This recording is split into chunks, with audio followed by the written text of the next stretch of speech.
What's going on, people? Welcome to Bajanredstv. It's that time again, Friday Night Lime with your boys. I am starting the show off. Pops will join us later. Hopefully, Crab will as well. Much love to everyone in the chat. This is the regular on Bajanredstv, the Friday Night Lime. We can have a good one today. We can have lots of discussions. We can chat about Liverpool. We're going to chat about the news that have come out of the club today with our new manager starting. Breaking news from Fabrizio Romano. Arne Slot will be new Liverpool head coach, replacing Jurgen Klopp at the end of the season. Agreement sealed on compensation between Feyenoord and LFC. All set also on contract details for Slot. Here we go. And there is our new manager for the next season. Oh, man.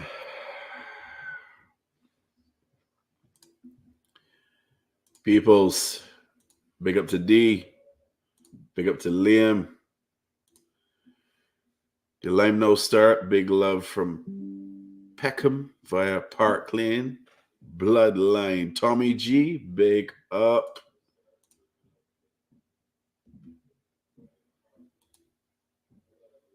Yeah.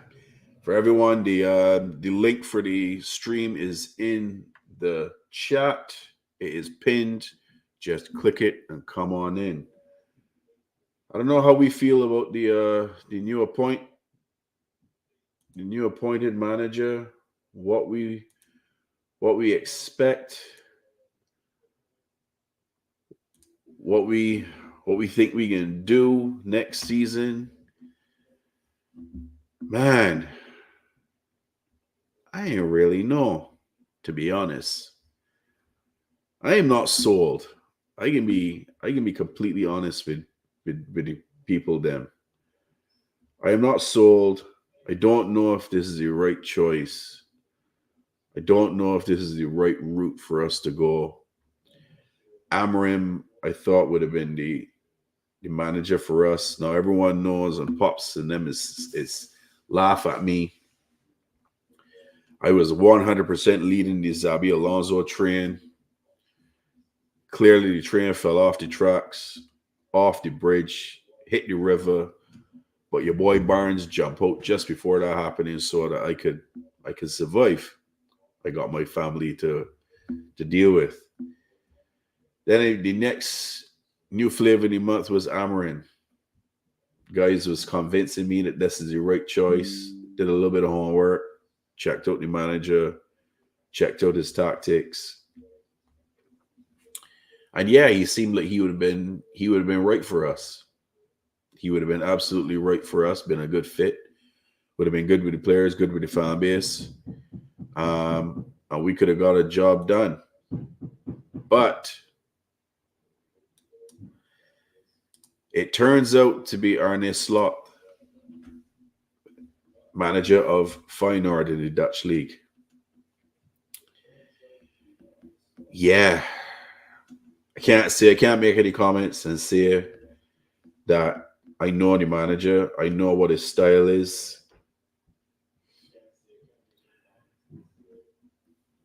So all I can say, I hope it works. I really do. Because if it don't, oh man, if it don't work, this fan base is going to go crazy. This whole fan base is going to go crazy. And then where does that put us from there? But let me hope that it's a positive thing. Let me hope he kicked the ground running with the team. He get us to play differently. Apparently, from what I have heard, he's high intensity. He plays different tactics. He plays a 4-3-3, a double pivot, something different. I don't know if I'm interested in seeing 4-3-3 for a very long time. Liverpool's played 4-3-3 for the last 9 years. And I really want to be seeing 4-3-3 again. I want to see something different. 4-2-3-1, 4-4-2. Something different. Big up Trigger TV.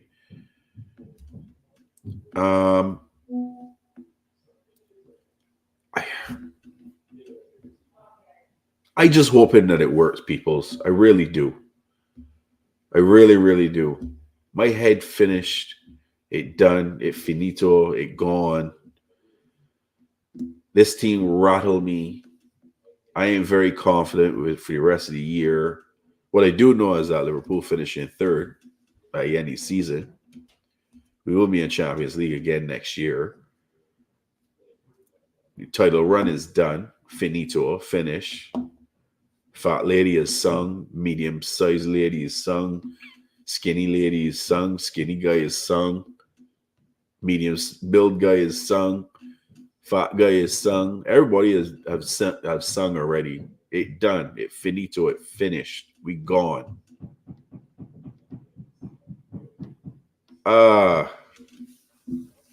Where do we go from here? Where do we go from here? Where we do go is we got West Ham tomorrow. Early start, early kickoff once again for Liverpool.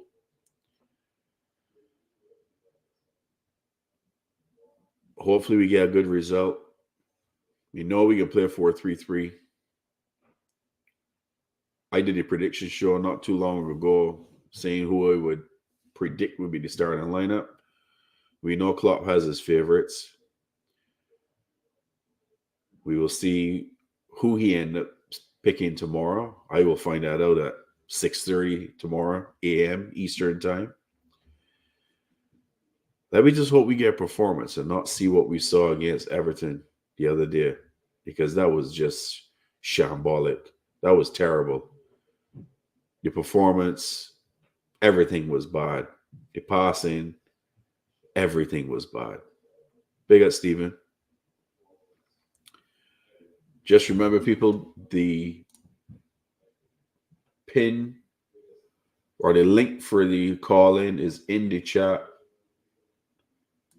You guys should just click on that and you come right in and express your feelings.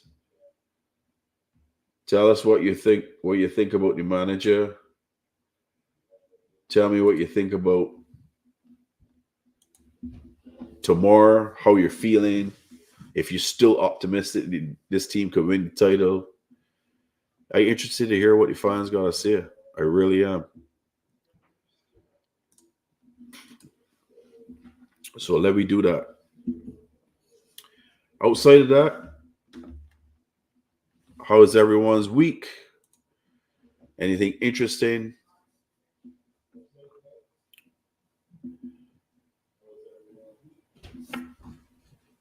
This weekend will be a pretty interesting lineup for games.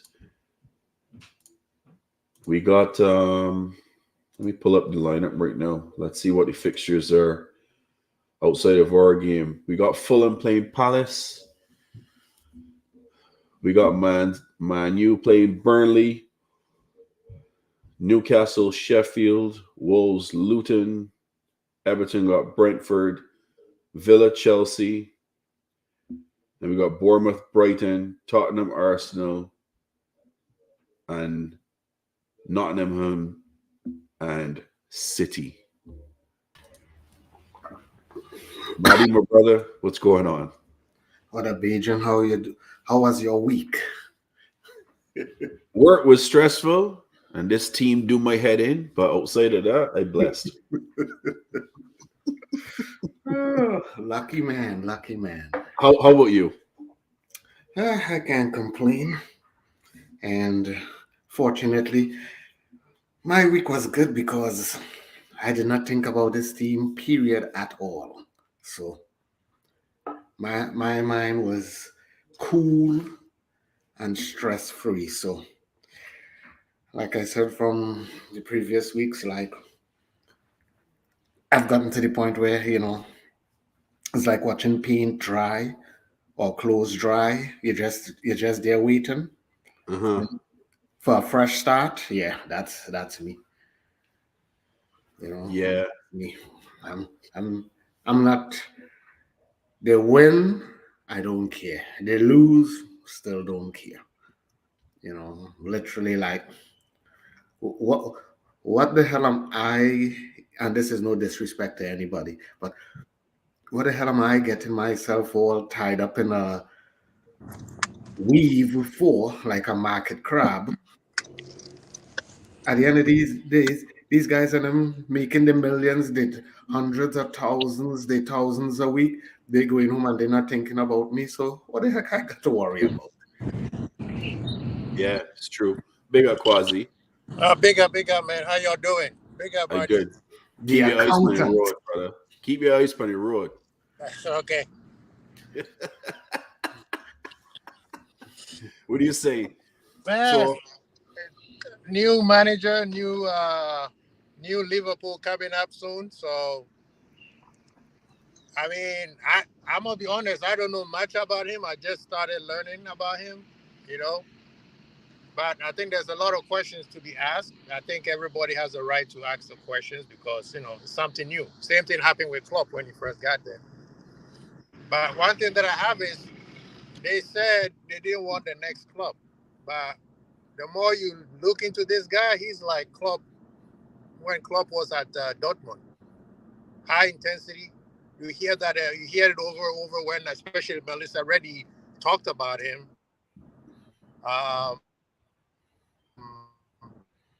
I mean, we will see. We support. At the end of the day, we support Liverpool, not the manager FC or player FC. So I'm not going to be a Debbie Downer. I'm just, it's exciting and anxiety at the same time. But hey, it's Liverpool, so you can't do that if you don't support Liverpool. You know what I mean?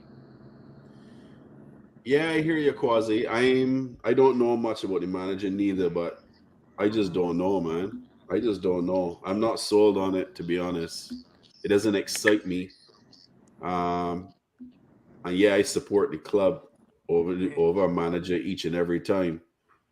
But yeah, it pretty crazy. Big up, Trigger TV. What are you saying, bro? Yes. Big up, big up. I know how I feel about it. To be honest with you, I really don't. I really don't. I hope it works. That's the truth. But I Yeah. pray that it works because if it don't, this fan base is going to go into nuclear meltdown because of this manager or this new signing of a manager. When everybody was on the Amarin train, I get slated for being on the Alonso train. Now, rightfully so, but that's all right. Are you okay with that? But Amarin was supposed to be the guy, and now we get Arne Slot. Quasi gone too. Yeah, but the the interesting question, because I don't really listen to the stuff that is put out or anything like that, as in like why not, or the theories and stuff. But what could be the reason that you suspect that Amrin didn't become the Liverpool manager? Boy, that's a real good question, Marty. I have no idea because I thought he was going to be the guy. But then we got hit with a curveball this week that he on a plane heading to London to meet with West Ham. I don't know what happened. I don't know if he made demands of certain things and that rubbed Edwards and the crew the wrong way. I have no, and they pivoted to Slot, or maybe Amrin was a small signal to begin with, and Slot was always the man that they wanted. Who knows? This club has done mad things before, so it doesn't shock me. I'm just disappointed. That's the truth. What you feel? What you saying, Trigger? Boy, I'm just under pressure with this club, man. When you just stressful. Especially when you're surrounded by Arsenal fans and the Man United fans.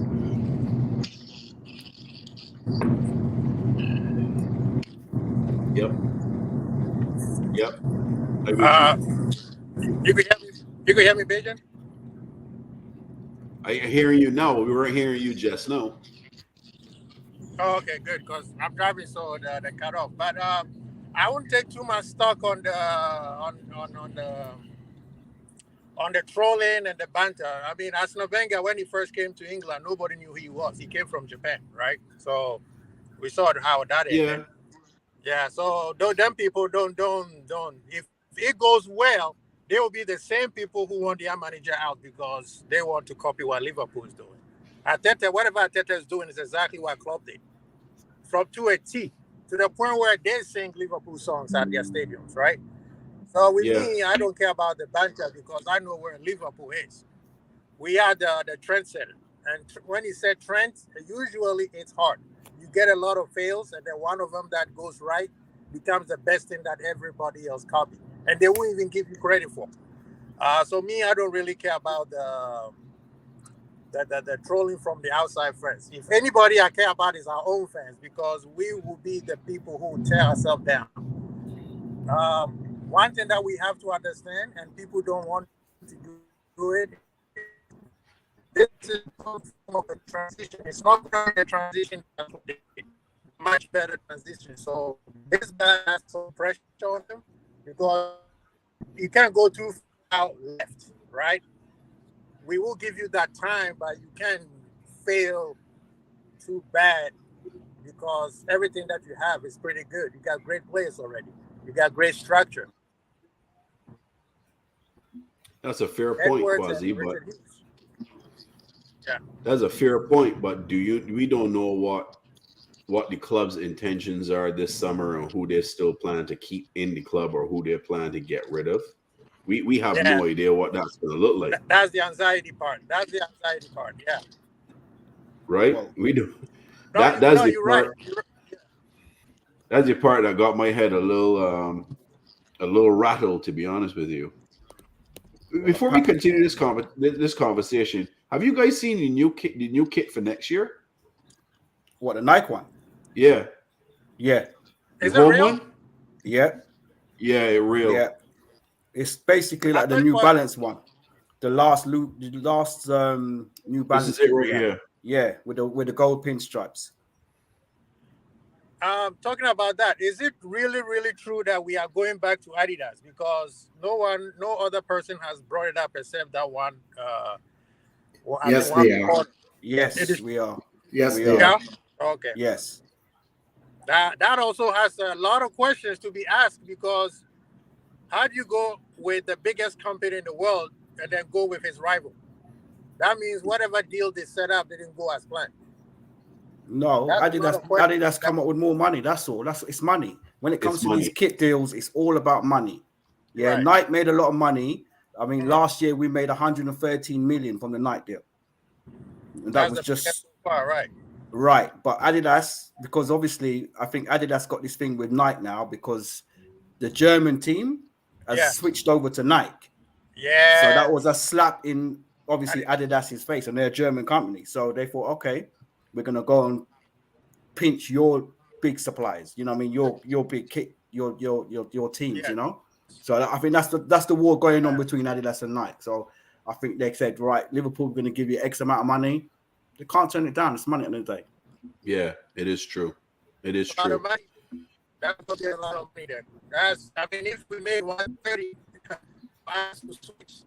like this is the first 3 or 4 years, and then the first.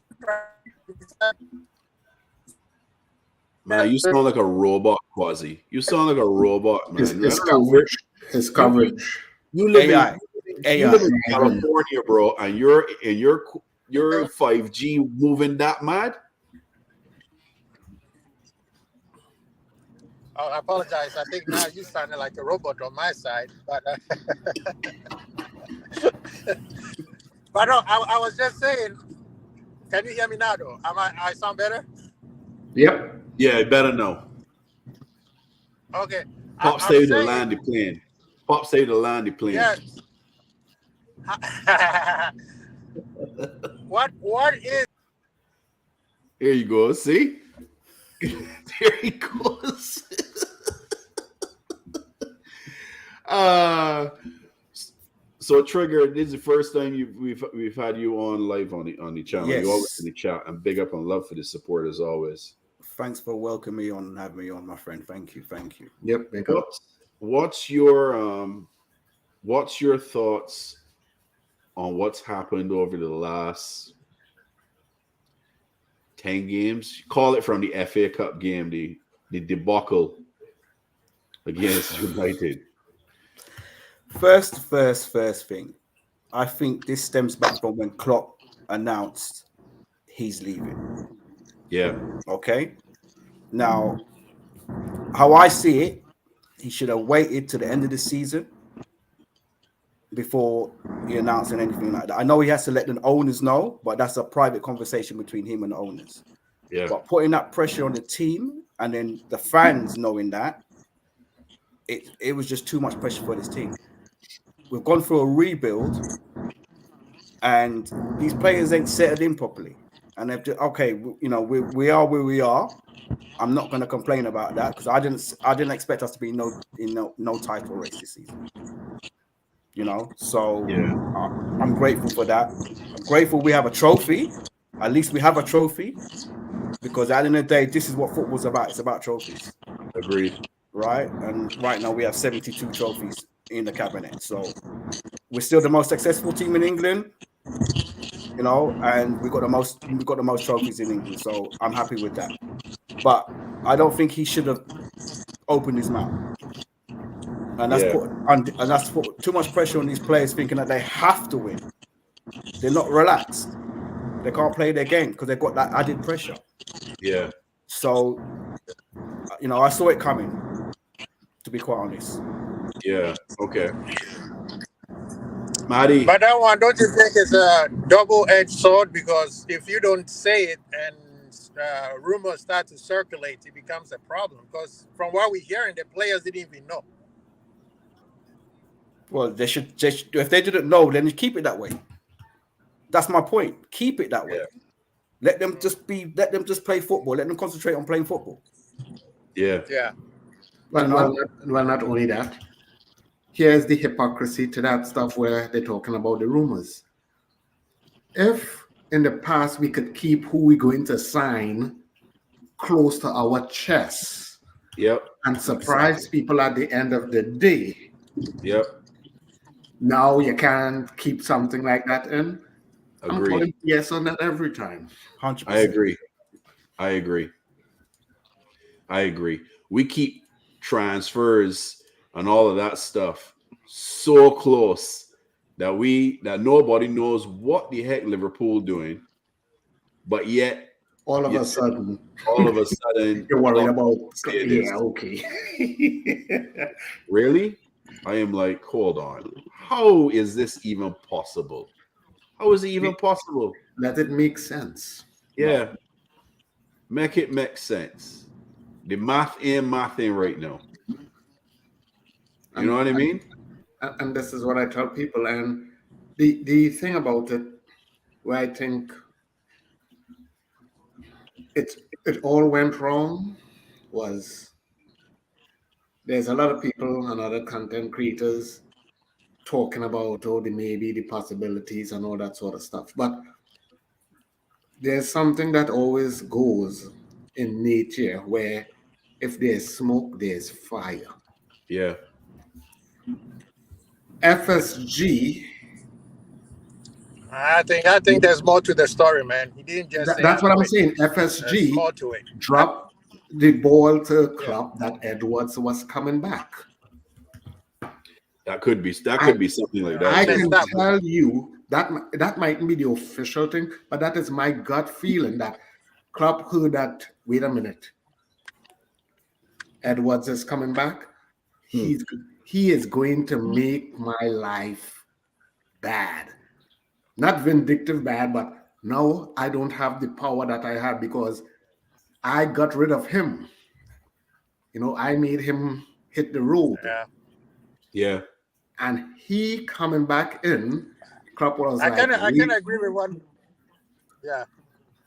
Klopp was like, wait a goddamn minute, Maddie's not because wrong at all because if you could tell me, and as I said, we don't know anything for 100%, but the only reason I would give Klopp a blight to say he was leaving was if he was sick or something like that. And we know hopefully he's that not. is not the case, right? Yeah. But hearing Edwards was going to be coming back, and he just wasn't going to be coming back as a sporting director. He Yeah, was the coming boss. in as the man carrying the nuts. Yep. And you know what Klopp said too? That's why I kind of agree with what where Maddie's mind is. Is Klopp said, "I have to go." One of his press conference, he said, "I have to go," and I was like, "Why do you have to go? You have the best club in the world, which you have said it yourself. So why do you have to go? Are you sick?"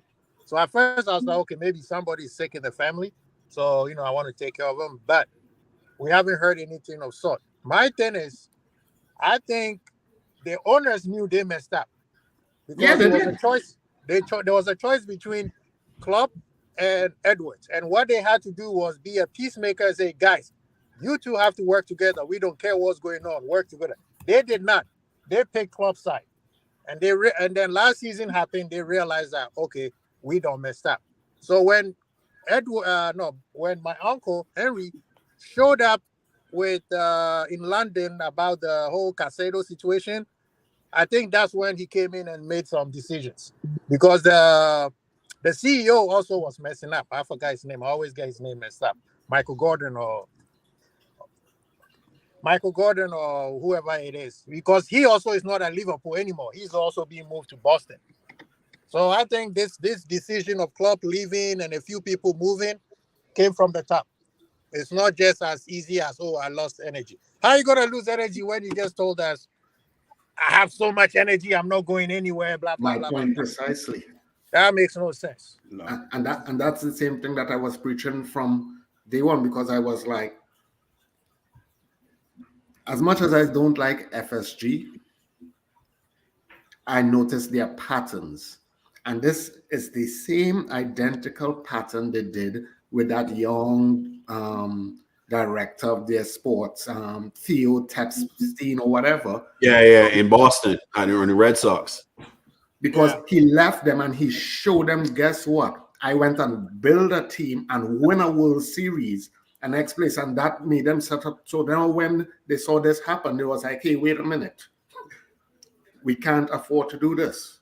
And then they also made that same mistake with the manager who they got rid of. And then you bring him back again, not too long after, like a season after.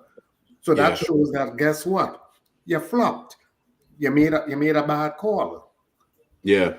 Big up term, is he? Yo, go on. You in your usual spot. Are you in the UK now? Yeah, I'm in London now. Just landed in the afternoon. Can't you tell by those rosy cheeks that cold? Ah, But Yeah, but England yeah. ain't Canada cold though, man. So Yeah. you're good. Yeah, I know. It's true. Don't worry, Trigger. He in Canada in October, so he can get I a was gonna little say that. bit. Is Say he? that. Yeah, Yeah, I was gonna it's say bright that. now, but it's cold, man. It's cold out here, man. Yeah, man. Where are you in Canada, Trigger? Right now, I'm in Toronto. Right now. Oh, you're in Toronto. Okay. Yeah. What about you, Barnes? You in Toronto? I west, so I'm Milton. Oh, Milton. Okay. Yeah, Yeah, industrial in area that is. yeah. It's a different cold up here, term, is you don't worry. But you ain't gonna feel it. October, you can still be okay. You'll be okay. Man, the timing, yeah. Let's it's a fingers crossed for me. Yeah, Yeah. feeling hopeful. You're doing an event when's your event? Next Sunday. So, Okay. So you gotta but, get yourself climatized.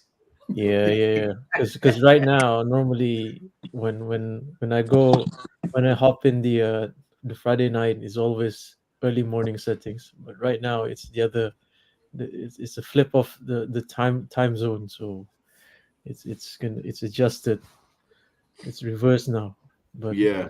yeah, You're it's not the first time I'm here, so okay. it's just getting used to it in more. I'm familiar with it, so it's gonna be okay. What do you think in the new appointment for the manager? For me, I've been listening to some of the um, thoughts channels, even spaces for the last 3 days. Um, I don't really know about this guy, to be honest. I have to Me neither. keep it real. And I mean, you asked me, I gave out my names and my thoughts on them. But this guy just came out, I think it was all in a sudden, like not even a week ago, I suppose, and then suddenly it's almost a wrap up deal. The deal's imminent. I'll just keep it reserved because regardless, it's too early to say. Even when the season starts, um, there's a lot of how do I say promising signs from the people, from the quote unquote Dutch football experts, but also there's a um how do you call concerns from our fan base, like it feels like it's gonna head back to the Brendan Rodgers era. So you could look at both ways. It's of course it's a risk when you appoint manager regardless, and the team is in a way it's rebuilt in it. um at the start of the season, I would say top four is the priority, but of course, I feel for the last few games, I feel more disappointed with how we how what with regards to the performance. And now the manager came in, the new guy came in the dugout next season. Of course, it's gonna be this is gonna be a pressure, but we'll see. That's all I have to say. Yeah. Uh, Bridget, I have to hop up. I'll come back later. But while I was sounding like a robot earlier, I was saying that Adidas must have given Liverpool more than 130 million. Oh yeah, 100%. Yeah, for them to go back. And I like the Adidas old school. I still have my old Carlsberg Torres season. So Standard hopefully, Chartered. Is it the yeah, Standard Chartered Desmond? yeah, and I hope they bring back. Yeah, and I hope they bring back the crest. It was good to have the logo itself, but I want the crest back. You know, the gate. What's the name? Gate. Is it a big Percy Go gate? Yeah. trigger. Go trigger. Yeah. Trigger, trigger I got want it. that one. I want that one back. But big up to all your men, man. People in the chat, please.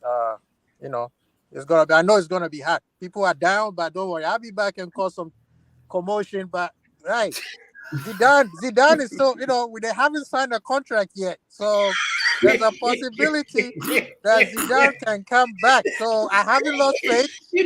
I'm still. They brought the wrong ball guy for me. The wrong ball guy is coming, but honestly, the guys since Manchester United game, the guys look like this is the first time I'm gonna say this. They don't feel like they want to play for a club anymore. Number two, I'm sorry, Trent. I hope you guys talk about Trent. That defending against Everton was diabolical. As a captain, you almost, I don't want to say it, but you almost threw the whole championship race away. You saw the guy coming and you still did not jump with him. That's why I'm going to leave it. But big up to man them. I appreciate every single one of y'all, man. Big up Drive Quasi. safe, Quasi. Big up Get Pleasure home as Quasi. safe. always. Yes, Glad sir. to Yeah, be man. here. Big up Quasi, man. Yeah. Big up. Yo, Barnes the dog. Barnes. What's going on, Minerals? Big up, man. Big up Tough, man. My fucking brother, man. Big up K-Mac. Big up Tom Izzy. My brothers, man.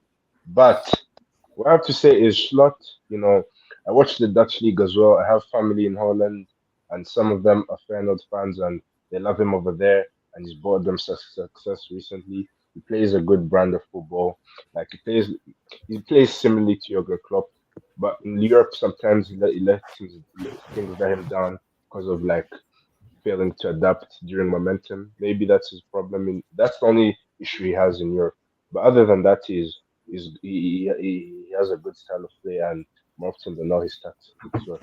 And by the way, I told you guys that Liverpool would drop off. I told everyone about Nunes. I told everyone about Mo Salah. I told everyone about Luis Diaz to an extent. I told everyone about Klopp. I told everyone about this, that, and the other. I told you, man, that you're too open. I told you this. Done. So Minerals, you come in here, you throwing heat, right? You winning the league. I'm not throwing heat, bro. I'm not throwing heat. I'm just. You winning the league. Arsenal winning the league.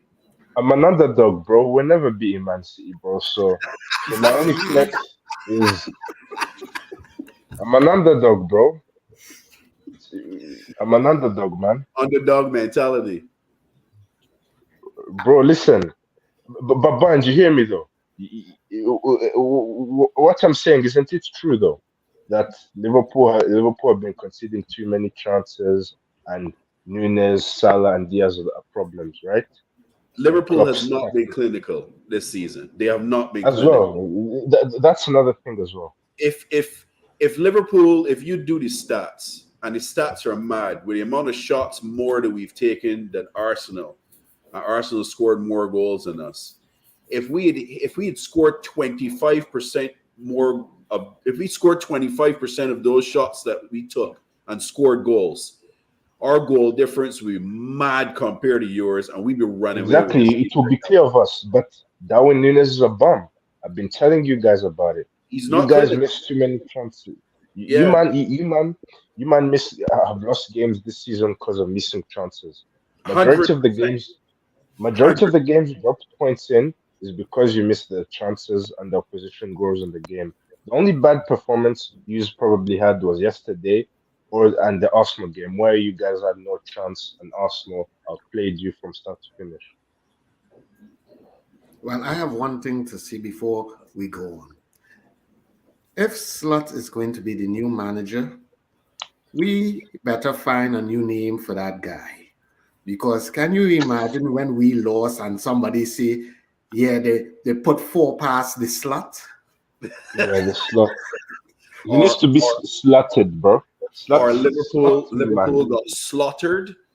Yeah, Liverpool got underslotted. They need to get a new nickname for him because that is not something I need. Yeah, the slot machine. The slot machine, innit? Now, the slot machine don't bother me. It's like when you start playing games and you get done over or something like that.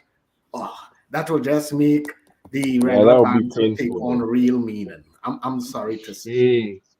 But it was the same. It was the same with Jurgen, don't it? Klopp, flop. You know. So, yeah, Jurgen flop and that. Yeah, you just take it. You take it. Yeah, but that ain't as bad because you have to do like an addition with Slot. It's just out there. Fair enough. It's not actually pronounced slot, by the way. It's Slot. It's Slot. Slot. You think? You know what I mean? You see how I know my diet. And it's not Arnie either. You think the world care about that? And it's not Arnie. It's Arn. It's Arn Slot. It's Arn Slow. Arn Slow. Arn Slot. That's how we pronounce it, bro. Okay. I'm a Dutchman as well, bro. You know what I mean? Yeah, no, I've heard Dutch people like saying his name and yeah, man. You're the way we read it. The English world is going to say slot. And the Yo, K-Mac though. Were you part? Did you have your feet on the ground about Liverpool? You didn't get carried away. Did you see this cracks unraveling, K-Mac? Look. I don't look. Let's just let the grown-ups run the club now. Yeah, let's let the grown-ups run the club now. Let's have some professionals in. You know, let's not give it to the amateurs. Like, exactly. Let's not give it to the people who aren't qualified to do what they've been doing for the last 2 years. Yeah, that's a fact. Yeah. No, I'm saying I'm talking about I'm talking the football. Okay, Mark, I wasn't talking about the board or anything. I was talking about the pitch. Liverpool dropping off. I was talking about the management, mate. I wasn't talking about the board. I was talking about the management. Sorry, let's get some management. Let's get some coaches in and management in that are gonna They're going to look after our players now, and Yeah, Jota injured again. let's not break everyone that's been broken over and over. Exactly. Like we already know how bad they are at breaking players, so we just got a new batch in and broke them. Like luckily they've only had a year of being broke, so maybe we can still get something out of them. No, that's not. I'm not talking about the management. I'm just saying. At Liverpool. Do you see Liverpool crumbling like this, dropping these points, and no, I didn't. And not winning? I didn't expect us to get beat by Palace at home and Everton away. Like, no, we haven't been beaten by Everton away for 13 years. Yeah, and we haven't been beaten at home for a whole year. Like, yeah, like you know what I mean? I didn't see that coming. Like, I seen us maybe getting beat by one of the big teams, because what we've been doing this season is something we haven't done, and it's the reason why we haven't won the league in the past. Is we've been beating all the dross.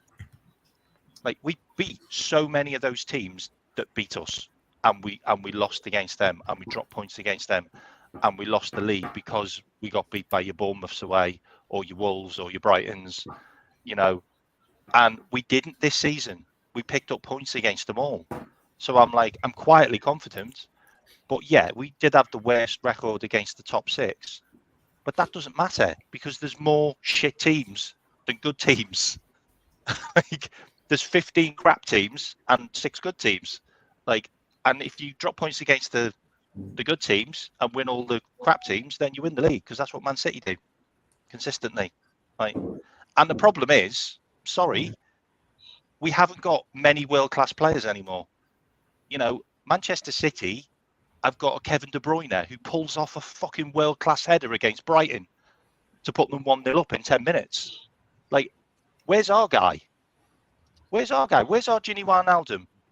Where's our guy? Where's our Steven Gerrard to do that? Like, when the chips are down. When the chips are down, we haven't got a player to step up. Like, and unfortunately, you know, we need to let the adults run the club again now, because whatever's been going on for the last 2 years is, I don't know. Like, it's criminal, bro. Klopp it's Klopp just bonkers. taking over. Just Yeah, bonkers. Klopp being having the control wasn't good, you know. Well, he took control and then he gave it all to Pep and Linders for the last 2 years. So, yeah. like, he took all his control and then went, "Oh, that guy can run the club. He can be the manager." And maybe thought he was going to be the manager after him. Like, maybe that was the plan, but it certainly didn't go like that, because FSG turned around and went, "Nah, enough's enough." Will the slot machine work? Yeah, the slot machine could work, man. But I deserve my apologies. I saw Liverpool. I've been seeing Liverpool. I told you guys that you guys would falter because of the missed chances and being open. I didn't say we had no world-class players. I said we haven't got enough world-class players. Like, we had a world-class player that won us the cup. Listen, like we had a world-class player that pulled off a 2-2 draw against Manchester United, like, from the spot. Like, we have world-class players, but we don't have enough. Like, yeah, man, big up, man. I got a dip as well, and all right, Minerals, and big up everyone, man. 12th man, twist my words, 12th man. Be good out there, Minerals. No causing trouble. Big up Minerals NFC. Big up, man. Big up, man. Bad man. Yeah, I know. Look, I said it in the stream that I did earlier with the preview show. With Liverpool's lack of composure when it comes to scoring goals and the clinicalness that we don't have, 3 games we could talk about. And Pops, you know where you're going with this. Brighton, Luton, Arsenal at home. There was 3 clear games. You had wide open nets and you miss goals. You ain't had to do nothing but tap in the ball. You do that, Liverpool would be sitting in the top of the league at 80 points right now. Arsenal would be at 74, and City would be at 76 with a game in hand. They win it, they're at 79. These type of things come back and haunt you at the end of a season, especially if you go through bad form. And we are in tremendously bad form right now. I don't think none of us expected us to be like this, but we haven't had a clean sheet in I can't tell you how long. And we always seem to concede first. And I wouldn't be shocked if we concede first again tomorrow. It's crazy. I think we had a false sense of hope, and we actually seen where the level this team actually is, where it is right now, to be honest. Well, what puzzles me is I can understand one or two individuals going out of form. Literally, the whole team is out of form. So that also has to come down to training. Also, either they're being trained too hard, so they're just like burnt out and can't give much either. And then what they should be doing, they're not doing in training because, as I said, and I said this from last year, even when Klopp resigned, I was like, why the hell they still have the same medical team? Yeah, that's a good point, Maddie. I guess we're going to know. The medical team, because for the past 2 years prior,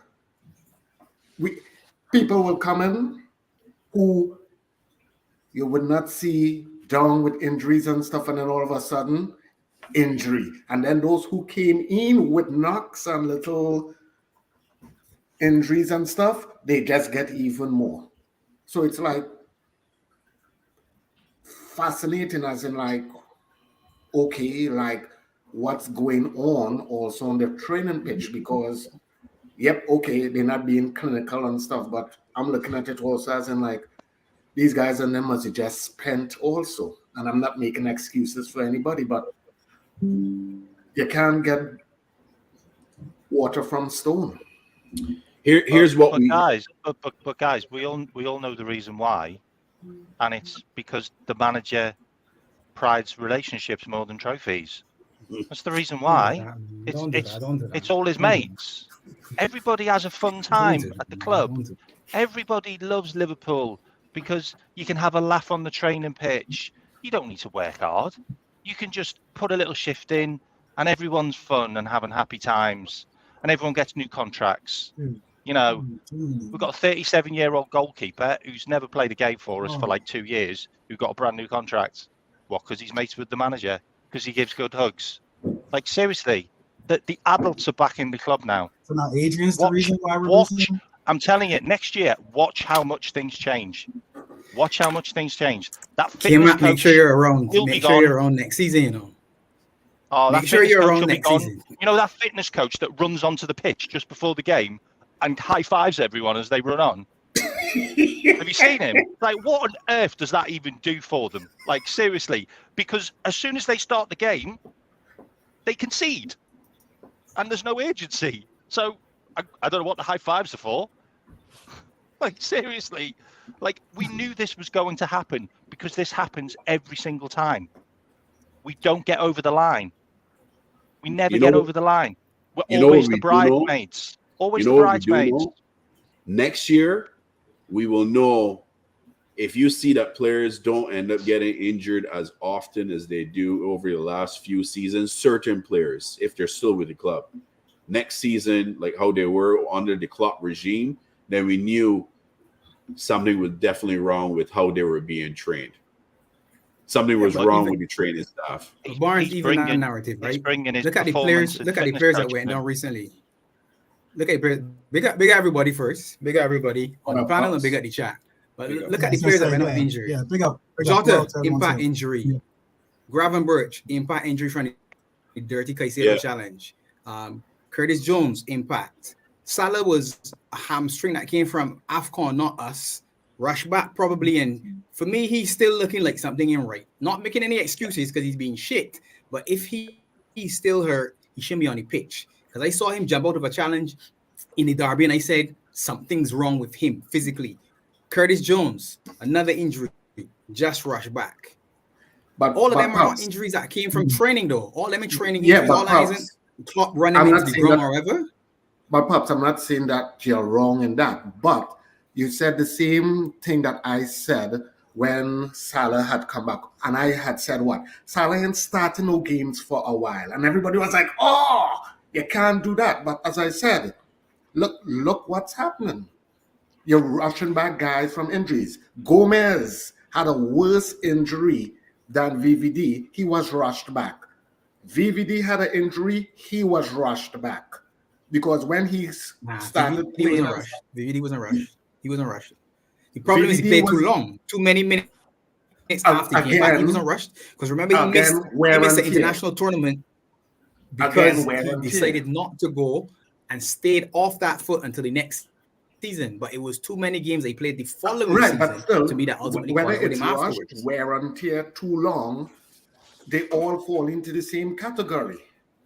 There's nobody that has a professional medicine well-being in the club because, as I said, again, when y'all was making the selection the other day, y'all was calling Jota's name, right? Yeah. And then what happened before the game even played? Jota out injured. Jota's always had an issue with availability, though. It's always been the case with him. Yeah, but we didn't expect him to be back.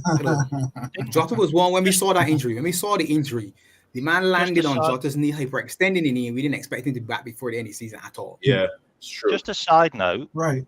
But I think it's fun. I know we don't have Chris Angel. I know we don't have Chris Angel here, but still, I know we don't have Chris Angel here, who's obviously performed the role of some of what we're talking about. Some of us have been in the locker room. Some of us understand the concept of what it does to get back on the pitch. Okay, we're acting as if like they need like a permission slip from their parents to be able to perform and come and play for Liverpool. These guys we're talking about a team this year especially where if they feel anything, they're told to go down. Period. Not labor through it, fight through it, try to like push on. No, they're told to go down. This is what happened with Curtis Jones earlier this season, right? So when it comes to like whether we rushed them back or not rushed them back, that's possibly the medical staff maybe trying to press it and push it where they want to try to get this player healthy and back. But they're not going to jeopardize the player's health, much less their well-being. And the player understands the fact that if he can't trust the medical staff to be not someone that's just looking at it from a club perspective, but also from his perspective, then guess what? You don't have a good relationship, period. And that doesn't go on in clubs. So I get everyone's conspiracy theories and everything else. That's not how it works. That's how it works. It's definitely not a conspiracy theory. We had 70% more hamstrings last season than any other club in the Premier League. Mm-hmm. That's down to a failure in the training. That's down to a failure at the club. That's just not freak. That is completely out of the ordinary, and there's a reason for that because there's something to do with the fitness. There's something to do with the cool down or the warm down or whatever's done. And also, just a side note, isn't the doctor we got the Arsenal doctor? Is that not the same doctor that literally killed half of the Arsenal players? And Arsenal had a crisis under Arteta with injuries. Is that not the same doctor? I don't know whether it's true or not. But did we not just take Arsenal's doctor that basically got binned because he broke their players? Right. Is that not the same doctor, or am I making that up? Can someone have a look at that in the chat, please? Because I'm not on a laptop to look. Come from Arsenal. Or is it Man United's doctor? We're good, Steve. Because it's either Arsenal's or Man United. And if we're taking Man United, what Reels and Jared said is spot on though too. Look, I mean, like the medical staff's there to make recommendations. They oversee the thing. Like as in, it's not their final say whether a player plays or doesn't play. Yeah. But what it does is it's a conversation between the player and the manager. So I mean, like the manager and the player have to both decide. Okay, well, we've gotten the thumbs up from the medical staff to say you can play 60 minutes, let's say today. Okay, well then that means that I'm either going to have to start you and bring you out the 60th minute or around the 60th minute, or I'm going to have to use as a sub, at some point, but I'm only going to get 60 minutes max out of you. So it's not a matter of like, oh, well, the hamstring stuff and everything else. I don't have an answer for why we have such a high number of hamstrings. It could be, maybe, I know you don't think we have a lot of world-class players, but the last time I looked, a lot of our players play international too. Not saying other teams don't, but I'm saying we have a lot of players on this club that play a lot of minutes, period. Not just with Liverpool, but with international play too. So that factors into it.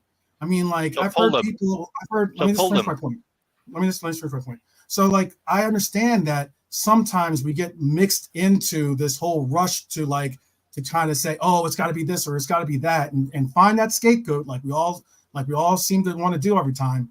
But realistically, there's other factors involved in why we have some of the issues that we have. Yeah, but I don't think that's the problem. I don't think that the schedule. That's the problem. I don't think the schedule permits. I don't think that the schedule. Let's well finish, Maddie. Let's well finish. I don't think that this schedule that we're on currently permits to anything positive for players in general, whether it's for our team or any team out there. And the fact that we're about to go to more games with the new setups that we're about to get into, we're going to see more of these types of injuries. We're going to see more of these types of situations. So, like, I get everybody wants to say what they want to say, but I mean, like, realistically, we were talking about Mo Salah. Mo Salah was trying to, the Egyptian Federation was trying to get him come back for a freaking friendly. For a friendly. That's what they were hopping and hoeing on about. And it's like, I just watched Konate go and play a friendly where we had to save him and by not playing him before he went to international break. Then he goes and plays for France while he's on international break. Then he comes back to Liverpool and we don't play him, okay? And then yet here we are still looking at Konate like, oh, I don't know if we need to play him or we don't need to play him. It goes to all these players. All these players are simply overworked. They're all overworked. Okay. Very little to do with just Liverpool being in a silo by themselves. Point where you're talking about players overwork and stuff, and you want us to believe they realistically and stuff, which is all fine and good. But it seems that you don't want to understand that, hey, players could be actually being also overused at the same time and being put through rigors of training and stuff, because wasn't Klopp the person who was doing like something like 3 days and all that sort of nonsense? So it's not anybody's trying to blame anybody definitively, but it takes a lot of little things that contribute to a big thing, plain and simple. So I'm going by what the players say, Maddie. The thing about it, what do you expect them Virgil to say? van Dijk gave an interview. Both of you could be right. Both of you can be right. Yeah. Both of you can actually be right. Gave an interview. Yeah. So Virgil van Dijk literally gave an interview and it was asked by some journalists with kind of like a little bit of like stupid question, like, oh, you make so much money. Do you think maybe you should give some of it back? Because like, you don't want to play the amount of games that you're playing. And he looked at him like, that's a stupid question. But I mean, realistically, he says, yes, we are playing too many games. It's not true. It's not true. Seriously, there's been studies done on this. If you go 20 years back... What's not true? That Virgil van Dijk said that? 20 years back... No, seriously, just have a listen to me for a second. No, the number of games. If you go 20 years back and count the number of games that players had 20 years ago, right, it's exactly the same. The only difference is they play more international friendlies. That's all. But guess what, guys? Wait, is that not a difference, though? No, but guess what, guys? That's why we need the grown-ups back at the club. When they can turn around and say, he's not going to play a needless friendly. Like Man City's, like Arsenal's, like all the other big clubs do. They pull their players and they inform the national teams. You're not taking 3 of our South Americans all the way across the world. They inform the national team, Dad. Do you know how football works? How many times have you seen? Let me repeat that question. Do you know how football works, by Man City? Because that's not how football works. Season. That's not how football works. It is how it works. It's not how it works. Why do you think that we had to ask Egypt if he can come back? Because even though we could say you can't do what Fergie, hold on, you can't do what Fergie used to do, which is say make up some injury so that some player doesn't go out on international break. Guess what? Yeah. The international team's like, cool assessment, bring my player to his home country. Period. Stop talking mess when you're not making sense. You're saying that it's all about like, oh, one thing is that we play the same amount of games in the league, but they're playing more games international. Then that's more games. That's literally more games. So no, but they asked Virgil van Dijk about playing football in the league, mate. Not about international. No, he wasn't asked about just the league. He was asked about football in general, because I think possibly he was on international break when he was asked the question.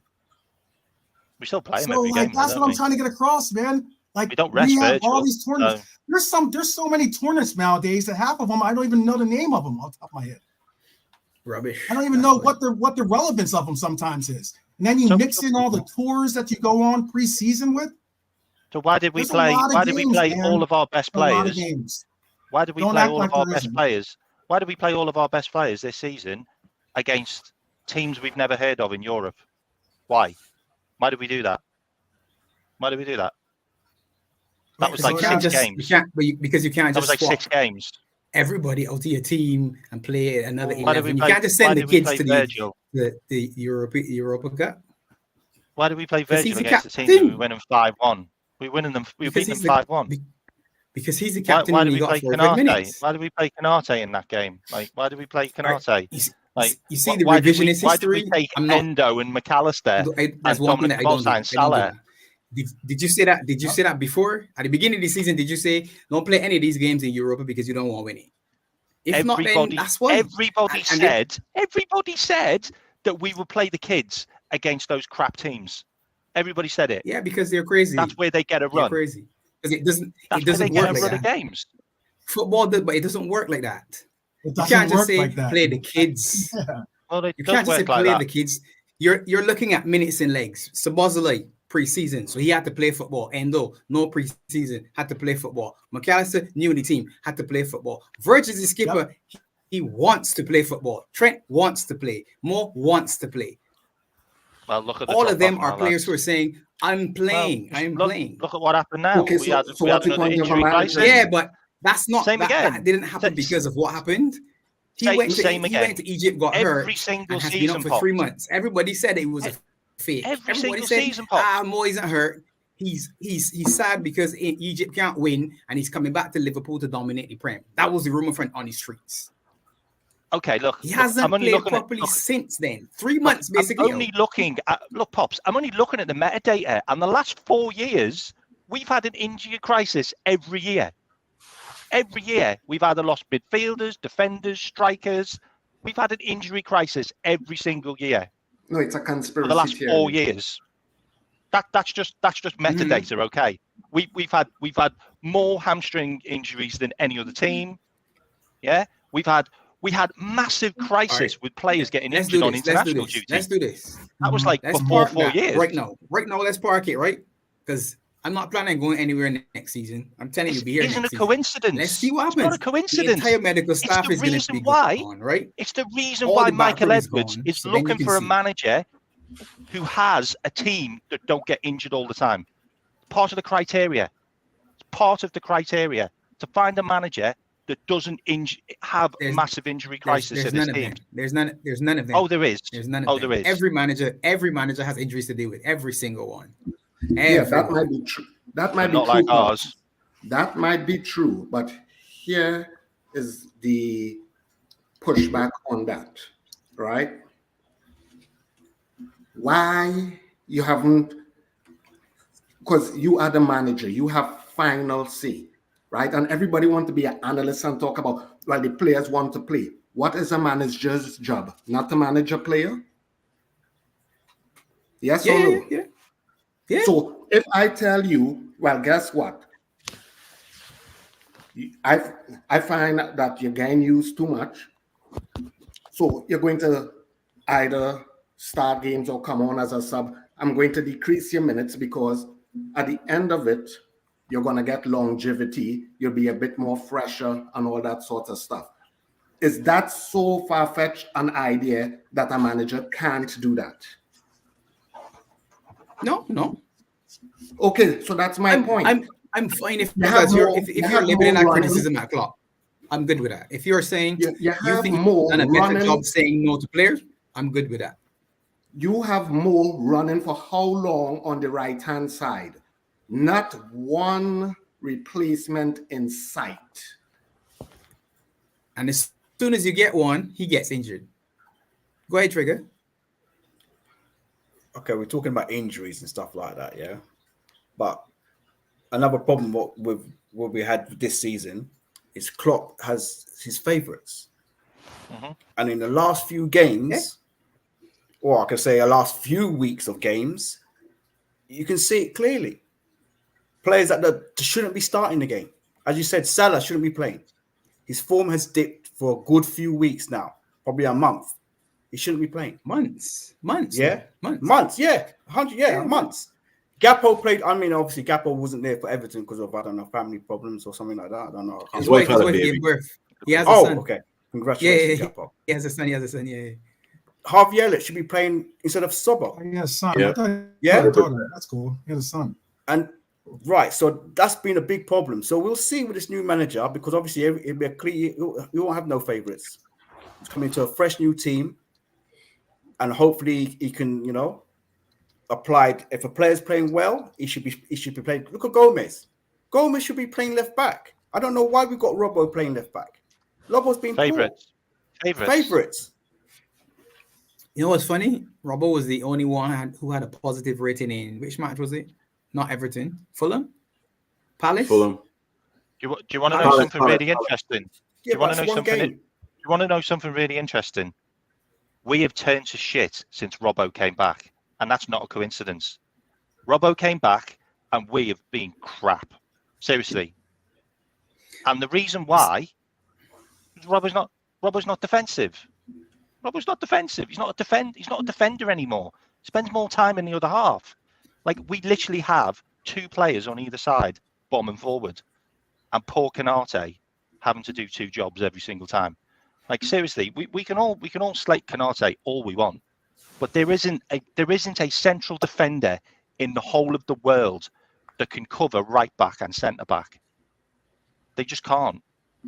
The guy's got two jobs. Like, it's crazy. The only reason why Kronz has been as good as he has is because he's got his mate next to him most of the time. He's got Bradley next to him, and they've played together. And he's probably said to him, "Come and help me back. Come and help me out, mate. Come and help me out. Don't leave me high and dry." Yeah, and he doesn't. But Bradley likes to be up the pitch too. But he also comes back. Yeah, but he likes to be at the pitch. And guess what? He doesn't fuck off into the middle of midfield. I guess we're not to Hollywood. Because then we would have been asked out. It's funny. It's funny how the conversation sort of swings when things happen in the manner that we don't want them. Because Robbo, Ali, Trent, Sabozalai, who else? Jota. There was a list. These are all the injured ones. We were plugging and playing, we were switching and swapping, tried our best with some of the young players. A lot of the senior players then got more minutes than they should have, probably in legs. But you know what? There was no reinforcements.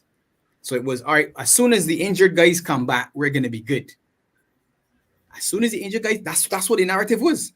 All the injured guys came back and they got put in. Got re-injured. Bang, immediately. Bang. And you know what? It just so happens that all of them were the favorites. All of them happened to be the favorites. Three of them got. They're back in. Three of them got re-injured. Literally within a week or two of them coming back, three of them got re-injured. But everybody wanted them back. Yes or no? Everybody picking teams, starting 11s, predictions. I mean, the manager wanted them back sooner than they were supposed to come back. Then, obviously, back. Everybody has to be back because we're missing leadership and experience, and these are the men that have done it before, and that's what the narrative was. No, it's a flip the switch. It's kind of like, well, none of them have turned up. You're right.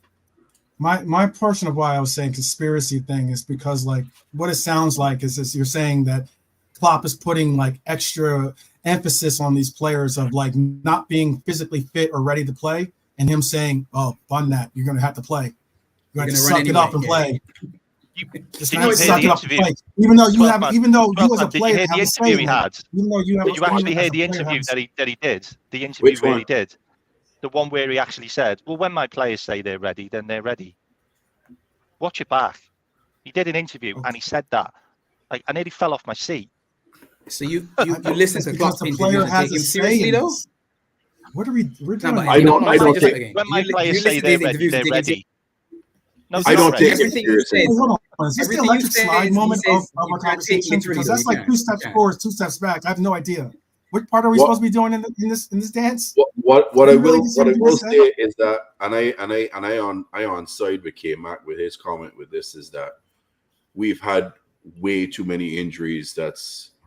It's not a coincidence, and it's been consistent. If it was one season, okay, I could give a blight. If it's consistent, season after season after season after season, and then it's always leg injuries, hamstrings, this, that. Something is not right with that. It's how they're being trained. It's something else. He's being catty. Yeah, there you go, honesty. You blame it. You Go blame ahead, it, Caroline. Wes. No, don't blame Yeah. Caroline. No. Caroline too sweet. Don't blame Might Caroline. as well. Please. She No, puts no, too no. many sugars in the tea. Yeah. But I mean, it has to be. Yeah. It has to be Got too much discussed sugar in because there or something. Maybe that's if it's a one season thing, yeah, I get it. Okay, yeah, maybe we being too overreactionary. But if it's something that's happening consistently, and it has been, and we've seen it. I mean, let's all be fair. We've seen it consistently every year. Injury issues, huge injury issues every year. I'll give you a good example. Look at Spurs this season. Ange comes into Spurs this season, plays highline football, rock and roll football, and look at their injury record this year. It's been diabolical. They've had more players out of their starting 11 than they've had playing together all season. It's the style of football that they're playing, and their legs are not up for it. For Liverpool, it may be a combination of a multitude of things. And Pops, I'm not saying that you're not wrong. You're not right either. It may be a situation that Klopp's not rotating his players properly.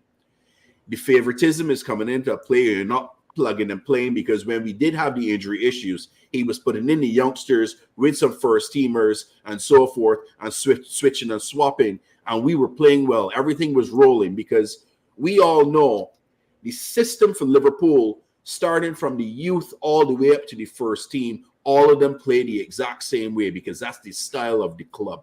So they understand how they're supposed to play, so they can be plugged in if needed. So maybe it's a combination of multitude of things, a combination of the training staff overtraining on doing certain things, the assistant staff, because Klopp don't do training, as we've heard, the assistant staff doing things that they shouldn't be doing and kept having too much impact on the players' legs. That's causing these problems. Mind you, this season, a bunch of our guys did get injured because of impact injuries. Thank you. That's what you need to start the conversation off with. I get that. No, I that get was not, that is. You're talking about Don't the put words in conversation people's mouth, about, because for the simple fact, right? We said it's over a long period of time, right? The other thing, right? As I said, because I just sit down and I just watch everybody talk, but then they just forget what they said. When Luis Diaz got injured almost 2 years ago, wasn't he not brought back too early? And when he was looking shit, what did people say? Oh, he should have never came back last season. Never.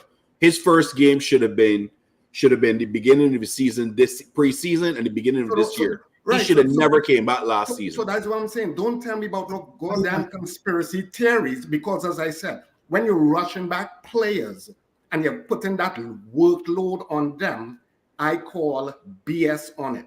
That's managerial, because that's what you get called at Liverpool. Yes, football manager, right? You're also supposed to have a staff. And if for such an extended period of time, you're not refreshing that staff, then guess what? Yeah, we in a conspiracy theory. Sure, okay, we'll take that. Spy versus spy. I'm going to say something, though, that reason why I'm saying that it's sounding on the terms and lines as conspiracy is that the injuries that we're speaking of, the major injuries that we're talking about, aren't necessarily hamstring injuries. I get it with some of the older players when it came to Hendo, or it came to some of the older players that were getting the hamstrings, but it also consists of a player and players that are getting impact injuries. Now, if you can prevent someone, you can prevent freaking Party doing some WWE move on Diego, or excuse me, on Lucho. Cool. Tell me more about it. Lucho. If you could tell me the fact that we would have a season where your two left backs would have a dislocated shoulder, okay, tell me how that, like, we can prevent that next time. Okay, I'm all ears. It actually but a lot of these injuries, tell me the next time that you think that Pickford's going to come out to do some kung fu move on DVD. Cool, we can have that conversation. But what I'm trying to get across is that a lot of the stuff that you're basically taking impact injuries and you're taking hamstring injuries and putting together. Do I say that we have too many hamstring injuries? Yes, I'm not over the moon about the fact that we have hamstring injuries. One, we play a high intensity game and everything else, and that consists of what's going to have the impact of pressing the players' bodies to that extent. But what I'm also saying is that, yeah, when you're injured, Robbo's not going full tilt with the other teams. He's getting up to the pace with the other teams, or with the other players. Okay, so when he's practicing, he's not going full tilt. He's not going at the same fitness and levels of everyone else. So it's going to take a little while before he can get those game legs underneath him. And that's what I'm trying to get across, is that, yeah, I understand your guys' concept of it all being like, oh, we got to find some scapegoat, but that's not the case here. It's just a simple situation where some of these players have not, as Klopp said it, some of these players aren't going to have time to find their form. They're just going to have to get it. Yeah, I understand. Trent's one of my favorite players. But watching him hide his head in his shirt, in his kit, on the pitch, killed me, because I know in his mind, his brain and his everything else is telling him, I'm superstar level. I should be able to do this. I should be able to do that. And his body's just not able. Yeah, but again, to give that extra. You acting like if we are not acknowledging your points, right? The thing about it, didn't we not hear at one point in time before our opening game, we was doing 3-a-day sessions? Yep. We always do. Okay, I rest my case. That's a conspiracy. That's a conspiracy theory. Tarmizi, let me hear from you. 3 days? What do you think, Tarmizi? Okay. What do you think about that? What do you think about? We're the only team that does we're the only team that does a 3-day sessions. Is that what you're trying to say? What do you think, tell me that, because if you're going to say that, then back up your knowledge of saying we're the only team that does a 3-a-day session. Hold on a minute, 12 months. Tarmizi, I want to get your opinion. I want to hear from Trigger too. What do you all think about this whole injury situation with Liverpool? I think for me it's collective. I hear what Pop says. I hear what Maddie says, and everyone came back as well. Next season is going to be a telling one. We'll see what's the difference on between two contrasts, or whether it's going to be a recurring concern. But what I like to, I don't know if I don't follow the players who are out on loan, like Sepp Vandenberg and Fabio Carvalho, all them ones right now, whether they are fit and firing, fit and healthy. I know they're still young, but just based on their physical capabilities, because let's not face it, they're playing senior football as well. Big man game time in it on loan. Sepp Vandenberg has been one of the Bundesliga best players, and if he's one of them ones who's performing, starting week in week out, then then there's gonna be a case argument that why he's not in the team. Okay, fair enough that he's not as an elite as what we have in terms of the ability, but still, he could have been one of them once being capped and play for the team. But that's one thing which intrigues me in terms of these youngsters who are, whether how do I say, their their um their merit is also not just in terms of talent, but also the availability, shall I say? That's the appropriate term in it. Yeah. Well, Tyler Morgan is doing well, along with Carvalho and Hull. Fabio. Both of them are extremely well. And also, when we gone for the quad before this, not this season, but before that, when we use some of the youngsters, like we said, Tyler Morton, because I remember he was playing for the AC Milan game, wasn't it? Yeah, he played in a few games that season. Yeah, Yes, he yeah, did. yeah. But then again, you could say that he's still young and he's still immature in terms of not not how do I say, not ready to partake for the senior role. So you could argue with that, but still, like, if he goes on loan just for the game time and experience, fair enough. But we'll see in it whether this onslaught, shall I say, will give that hope and the belief. Trigger, what's your thoughts? Go ahead, Kim. Can I just touch on what Trigger said then as well, because Yeah, that's really interesting, because pretty much what we've just been talking about is what he talked about, which was favourites. Like, he's got his favourites. Like someone's just wrote in the chat, Owen Beck is in the team of the season. He's a left back. Never got a chance. Never got a chance. We can all sit here and say, is Kostas Tsimikas a good player or not? We don't know. He never got a chance. He got given a couple of games when Robbo got injured. Looked really good, to be fair. And then Gomez came in, and Gomez played fantastic in that position. And then Robbo comes back. Gomez gets dropped for no particular reason. And now Gomez comes back into the team in bits and starts, and then gets thrown back in at the deep end and has a bad game. And Gomez is back into that kind of form where he needs to play to be a better player. And that's sometimes what it takes. But this is why the adults are back. This is why we need adults back at the club now, because players need to be played when they're on form and fit. Players need to be played not just because they're mates, not just because they give good hugs. Gravenberch has the best game of his life in a Liverpool shirt, and then gets dropped, and then doesn't even come on when we're 2-0 down. No, he doesn't. That was nowhere near the best game of his life, K-Man. That's the best game I've seen him play. Overstatement. Maybe you've only watched him once. I've seen him play for us, because he was largely rubbish in that game. He took a good finish, but he wasn't. Oh no, the first half, everyone was rubbish. Everyone was rubbish at Fulham for the first half. Yeah, no, I get that. So on a relative scale, you made him the best player because everybody was rubbish. That wasn't. I'm saying that's his best game I've seen him play. It was a good finish. That wasn't a good game. All I'm saying is that's the best game I've seen him play, and then he gets dropped. That really helps your confidence. Yes. But the thing I wanted to touch on as well. Eaten alive. The thing I want to touch on though, and I've got to go in a minute. Sorry guys, but great show. Is you talked about injuries.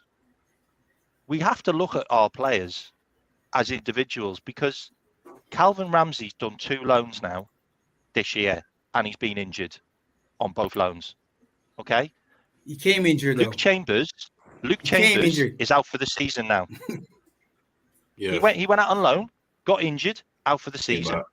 Owen Beck went out on loan, got injured.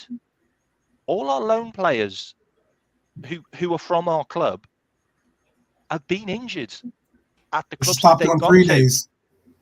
Like Reece Williams came back because he was injured.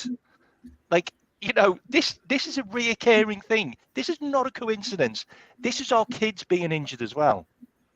This is our kids picking up injuries. Because they weren't at the club. You can blame the other clubs. You can blame the other clubs if you want. But they've gone out. They've left our club and got injured and come back. Like, this has happened this season. This has happened for 4 years, okay? And I have a feeling that FSG have just gone, enough's enough. Like, we're not breaking any more players. Like, we've just spent 140 million on a new midfield. Like, let's not break them, because Endo's on the verge of getting broken. Dominic Szoboszlai's basically been broken, because I have no idea who that player is that we've got back. And McAllister looks like he's about to break. Like, you know, for me, we failed this season because we played players in games that didn't need to be played, and we didn't rest enough, and we didn't give people enough chances who deserved them. You know, I hadn't really seen Costas have a crap game, so why wasn't he played more? We'll never know. Like, Gapco probably should have been played more on the left-hand side. Might have give Diaz a bit more rest. You know, Darwin Núñez had God knows how many weird injuries, like cut foot and banged knee and whatever. Like, you know, Jaden Dans, no idea why that kid didn't play. He scored 2 goals in 2 games. Yeah, the concussion. Bobby Clark's not had a shit game since I've seen him play. He never got a chance. He's also a kid. It's the way it is. He's also a kid. Come on, just the way it is. Don't do that. When the senior players come back, the kids go away. That's natural. You line the bench with kids, you got 20 players. 5 of them are kids. The 5 seniors come back, all of the kids are gone. Standard operating procedure. It's not. And we turn to crap and lose the league. Club. Well, blame the seniors that came back. Blame all of the seniors that came back. Because all of the kids. I'll blame the manager for picking them. Left because the seniors came back. If you flip the script and the kids are playing and being bullied, go ahead. Fulham away. That's probably going to be our hardest game. We all thought that was going to be a banana skin, and he dropped all the players that played well in that game for the derby. And what happened? Anyway, we move on next year. New guy. I'm watching you. I'm watching you next year. Surprised. I'm watching you. I'll be here. I'll be here. Okay, I'll be here. You clip it. I'll be here. Okay. All right, good. I'll be here. Don't worry. But the thing is, I think there's going to be some surprises who leaves the club. Some surprises. I agree. You know what the surprise might be? Some surprises. Nobody leaves. Maybe nobody leaves. Other than the 3 that have to go. Anyone knocking on the age of 29 plus needs to be looking behind them. You know what Edwards is like. See you later, guys. All right. See you. The slot machine is here. Nah. Let's call him Arn, man. Let's call him Arn. Let's call it Arn. Just call him Arn. Forget that S word. Trigger. Go on, Trigger. Go on. What's your thoughts, man? What's your thoughts about all this? What, injuries? Yeah. No. Anything. I agree with 12th man and K-Mac, and you as well, Pops. Yeah. But don't forget, we have some injury-prone players in our team as well, right? Jota, injury-prone. Matip, injury-prone. Thiago, we all know, right? So these guys were injury. I don't know about Matip, but I know Jota was injury-prone at Wolves. He didn't play a whole heap of times, you know? Football players get injured. Yeah? All players' bodies are different as well. So some players might pop hamstrings easier than other players. But I do think that there's something in the training that's caused this consistent injuries every season. Last season, we hit it. This season, we hit it. I think the season before, when we just scraped Champions League, when Alisson headed that goal in, we had injuries like there was no tomorrow. So it's too consistent at our club. So there's definitely something at the root that is causing all these injuries. Whether it's the training, I don't know, but I think there is some truth in there in how we're doing our training is causing a problem because too much guys are getting mashed up. Now we see why I said that I would sell Jota for Ivan Toney. Now you understand what.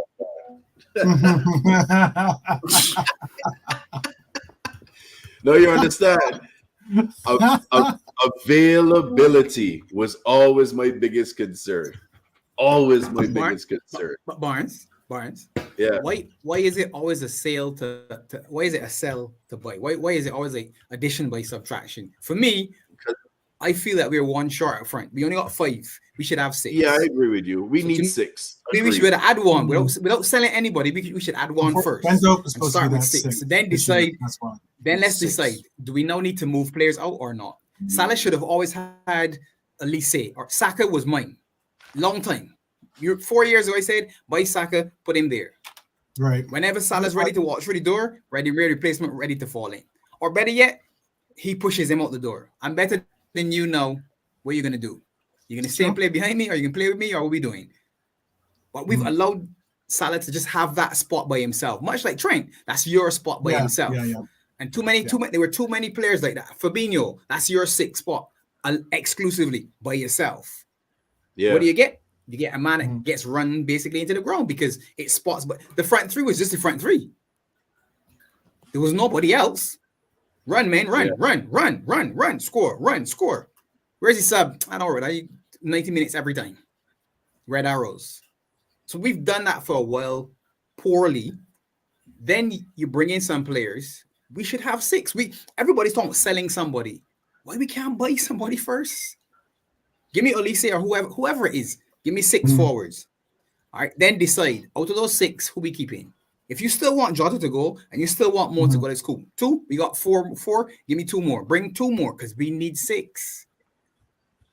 It can't be 5 anymore. It can't be too short in too many places. We had too few players for this, and this was the problem this season.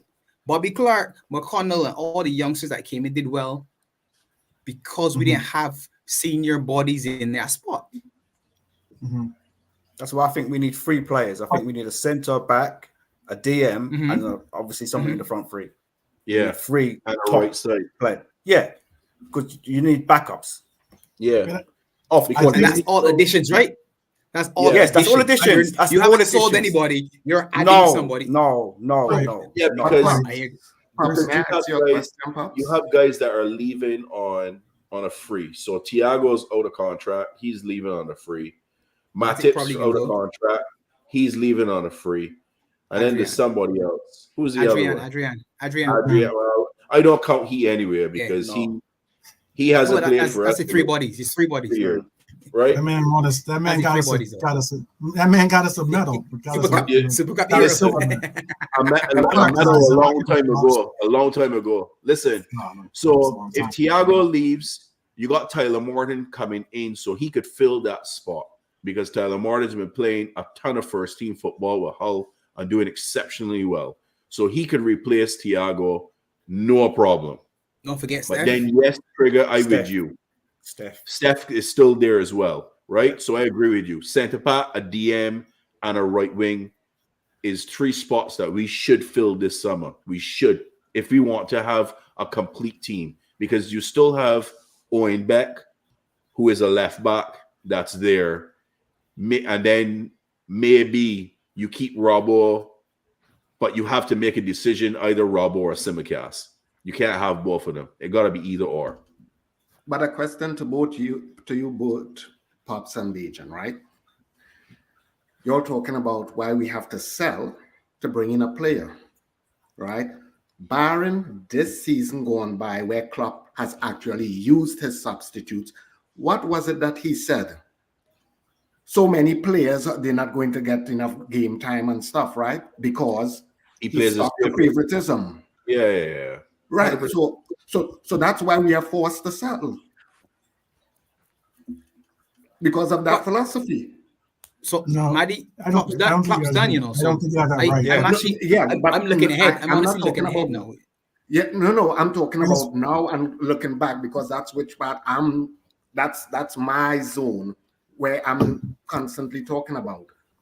And as I said, literally, it was like when he was asked about it prior to this season, he said, well, he liked to work with only a select amount of players, that sort of stuff, which is, again, the favoritism. And then, as I said, you're running players into the ground because why? They constantly get picked on the basis, well, that's the players he trusts. How can you trust somebody if you're not giving them the chance to do it, right? We got rid of Minamino, Origi, and I forget the other person, and we only got one person to replace that.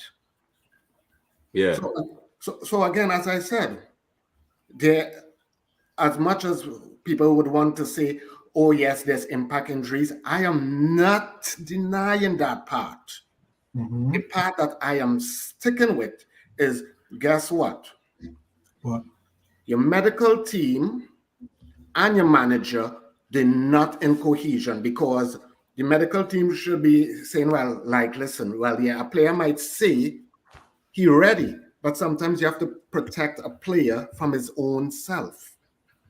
And if Agreed. nobody understands that saying, then they shouldn't be in a position to either be of a medical profession or somebody who claims to be a manager, right? Because I will tell you this, Tom Izzy will say the same thing. Tom Izzy could go and train all day, a whole year, in a inside environment. But when you take him outside, it's going to be different, because now he's not in a controlled environment. Heat is different, air is different, the ground is different, and all that sort of stuff, right? And if you don't take that sort of stuff into consideration, well, like, okay, well, all right, yep, he come back from injury. Oh yeah, he looked good on the training ground and all that sort of stuff. But you still have to break them into the game irregardless. And yes, they get him paid money and stuff, but at the end of the day too, a footballer's career is only as long as he stays out on the field and plays for a certain period of time, right? Because at the end of the day, if he goes out against medical and the manager say, well, okay, yeah, sure, fine, go ahead and play. He goes out there and then he re-injures that injury and he don't come back from that, right? Can you say that he's the only person responsible for that injury? No, yeah, it's a couple of people. Yeah. So that's all I'm saying. It's a collective. It's not no conspiracy or anything, or looking for a scapegoat or anything. It's a full circle that there is a whole bunch of pieces that when you put together like a puzzle, it makes the complete picture. And that's all I'm saying. Medical stuff has a big part to play in it, because from my point of view, for 4 goddamn years, we've been having injury. Everybody on the Liverpool team has been injured. Every single one of them. Agree. Pop's got to push up for a minute. Hold on there, Maddie. I want to read out this super chat here. Box of Oranges 84. Big up to the super chat. He says, "Big up to you all." Next. And I have a question. And Pop's, I'm gonna start. I'm gonna start with you first, and then we think. If you had to pick one starter to be replaced, who would it be? To make it interesting, Endo doesn't count. So you're selling one starter in the team right now. Who will it be? That's 11. Yeah, starting 11 or of our regular starters. Yes. The Colonel. Zubiri in the house. Big up. Zubiri with the no locks. Hey, big up you, man. Yeah, proceed, man. Proceed. The obvious choice for most people is gonna be Salah, because everybody can say, yeah, we sell him to Saudi and get the big money. That's the obvious choice. My issue is, like I said, why is it addition by subtraction? But if I was forced to sell a player, right? If I was forced to sell a player, just forcing you sell a player, who it can be. It doesn't say sell. It just says pick. It says if you had to pick one starter to be replaced. So replace is to sell, basically. Yeah, it doesn't say sell. That's interesting. Actually, that's interesting, because I could say I would replace Salah with the right wing option without selling him, because to me, like I said, I want an additional player in the front line without having to sell anybody. Everybody's not selling Lucho, selling Gakpo, selling Mo, sell Nunes, because everybody tired of Nunes apparently. So which one sell you 6 players? Which one you replacing? It would be me. It would be give me Elise or Eze or one SR players to add to the front line. And who you replacing? Actually, wait a minute. Let me take that back. I'm trying to dance around that. No. I'm thinking if I want another striker instead.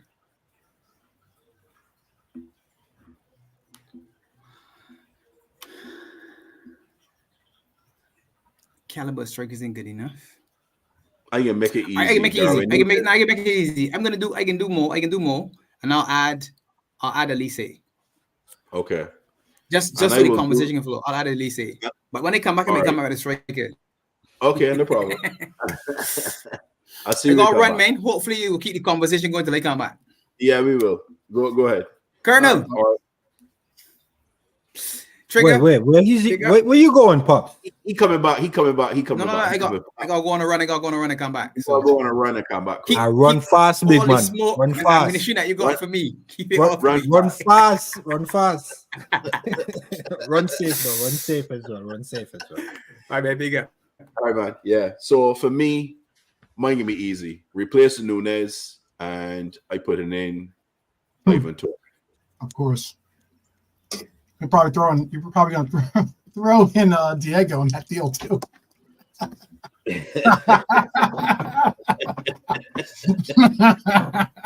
Marty, you next. Yeah, you next. Okay. So I'm going with it. Replacing means that person is gone, because if I replace my fridge, I ain't keeping the old fridge. All right. So that's all right. That's zero. Okay, cool. I will get rid of. Oh, it's a starter. So for the starter, I'm going VVD gone, and I'm bringing in Henkapi. Okay. Trigger. I'm getting rid of Robinson, and I'm bringing in Andy Robinson. Is it Andy Robinson from Fulham? Okay, the American kid. Robinson. Yeah. Robinson for me. Robertson for Robinson. Okay, yeah, man. Fair enough. Colonel Zubiri. Yeah, you. It's only one. Yeah, only one. Raw, man. only one. Not two, only one. I came off topish and I had 5. So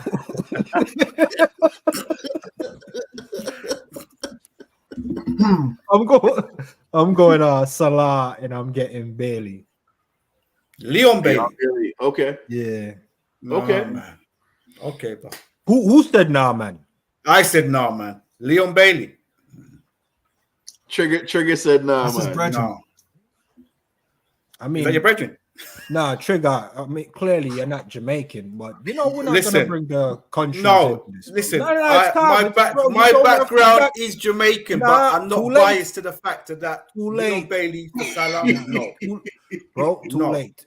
Too late. You had an opportunity to be like, big up the yard man, them. No.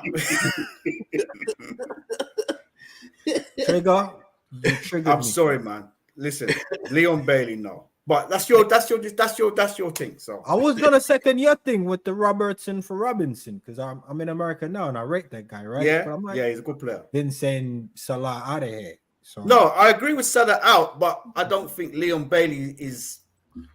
That's just nah. Listen, Trigger, you're not Jamaican again, bro. Background aside. Tarmizi, you next, bro. The king out.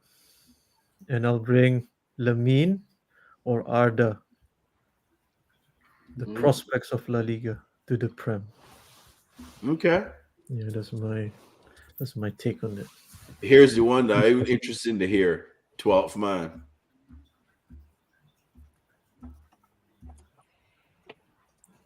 There? Okay. Yeah. Yeah. I would take out Kanate, and I would put in Rudiger. That's with the left back, because everyone mentioned there's even Kirkus now. What's everyone's on faces for? Everyone's got 12 man. 12 man. That is a shout. Y'all want someone that's going to get in someone's grill? Rudiger has no issues or about it. Yo, you want to bring back something that's going to be on some like intensity on the pitch? Rudiger would be it. You have Rudiger and you have Rudiger is VVD and about that that. center back. Here's my He's about fear. that life. Rudiger would do the Milner thing to VVD. Smack him. Rudiger will not play with VVD or but it's a hell of a shout, though. I've never. Oh, man, good eyes. That one down. Good eyes. Yeah, good eyes. Repeat that. Let that sizzle around the world. Put that Yeah, I like that one. Charminzi, you were gonna say somebody else. You know, some of you guys have mentioned I know. Robinson. There was the Brighton left back who just joined. Stupian. No, Valentin Barco. Was it from Boca? Oh, okay, yeah. Did he play against Man City last night? Because I didn't watch the game. I didn't watch it either. No, I didn't watch it. It was a prospect still.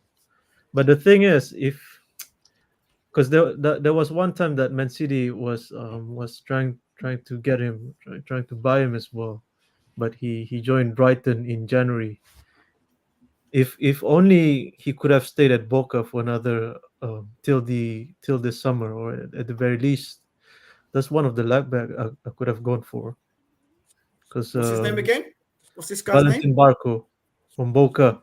Okay, I don't think there's another guy that played. He's highly rated, and he's like he can play the hybrid style as well, like left back to the midfield, and just having that flexibility. But yeah, that's just my I'm just intrigued on that. That's all. I mean, fair play. I pick Ivan Toney, but I would consider Isak, but I only worried about his injuries. Yeah. That's my only concern with Isak. But he's a great finisher. He's cold with it.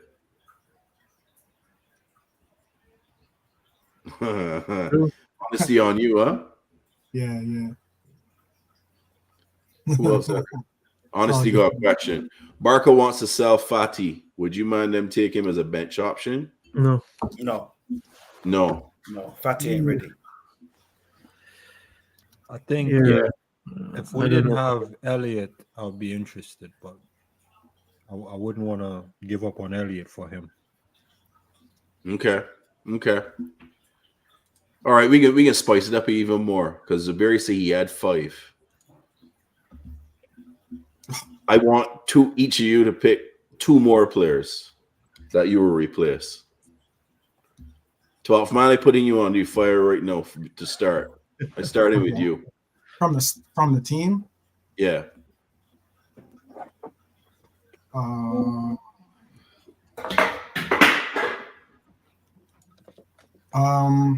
the starting lineup, you're saying? Or just the title, or just the team? Starting lineup. Starting lineup. Oh, okay.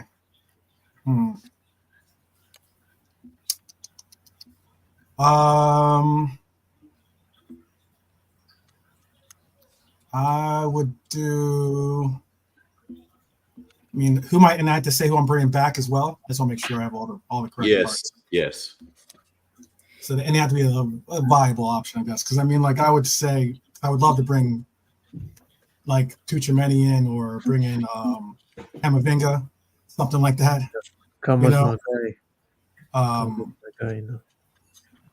But if I'm going to do this right, I'd like to do probably.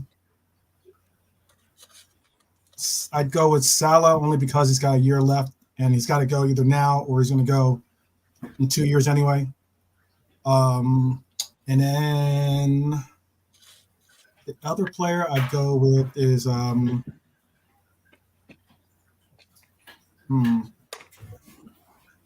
I'd go with Robbo maybe as well as being the other name. And the 2 players I bring back, if I was doing that and they're actually on the market, would be at left back. I'd bring back Davies, and at right wing, I would actually move Dominic Szoboszlai up to my right wing, and I would make a push for, like a Camavinga or someone out there, Tuchemeni, someone that we could get for that'd be a promising pivot for Trent. Okay. Tarbizi, you next. Trent. Yeah, drop the bomb over there. Oh, he did. Yeah, Trent and yeah, Robo, both fullbacks. But I won't replace directly on the right back because Bradley and Joey G will be there, so I'll get Musiala to enhance the attack, and Robo I'll get either Robinson or Kirkis. No, Stupina, not even Ait Nouri. The first two names would be prioritized in that sort of left back position.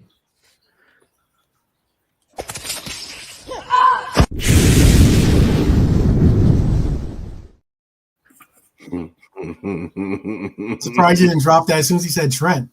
I was waiting. Zabiri, you're next, bro.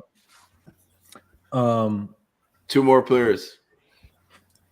I'm not even gonna give you. I gave you one of the 5. I'm not gonna give you the other 4. I'm gonna give you somebody new. I would actually get rid of Elliot. And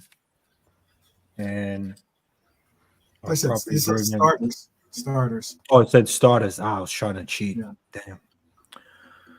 I'm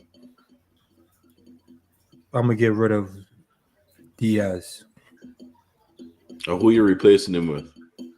I'm replacing Diaz with.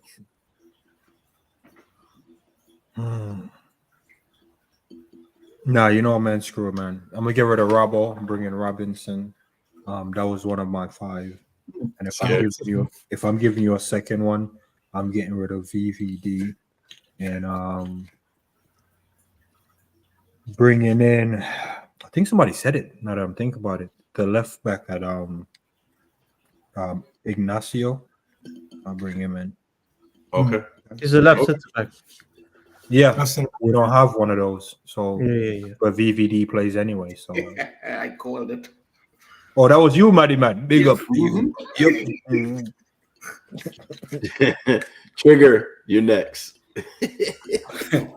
I'm getting rid of Salah. I'm going to swap him for Rodrigo from Real Madrid. Okay. And I'm going to get rid of Curtis Jones. Mm-hmm. Bring in Camavinga. Good job. Yeah. But Curtis Jones a starter? Yeah, he's a starter. Yeah. On the club, he's been a starter. Curtis Jones is a starter. Oh, okay. I'm just double checking. Marida, you next. Well, I done replace VVD already, so I'm getting rid of Salah. I'm going with Nico Williams on the right, and getting rid of Robertson, and I'm bringing in Nuno Mendes, left back, PSG. Wait, who you're replacing Salah with? Nico Williams. Nico Williams. Mm-hmm. The Spain one, right? Yeah, Bilbao.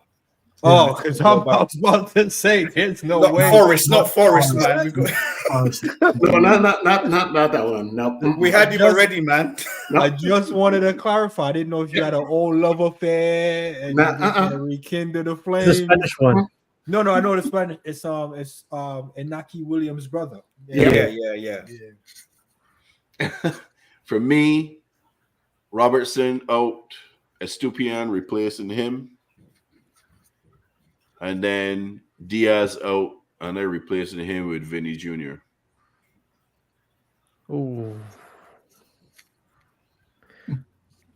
That I'd left love side. to see that with Michael Edwards on the. I know, right? Yes. Well, you know, why didn't you say Mbappe? Why didn't you say just go Mbappe? No, that's a good shout because the left side has been a little limp, so that was a good shout. That left side would be cooking. Yeah, true. Left side Matt had 10. 4 minutes still. Yeah. Left side. Matt 10, Vinny Jr. and Estupiñán on the left. Ooh. Or even Robertson. That's all pace. Yeah, pure pace. Pure pace. Man's gonna vomit down that line there, man.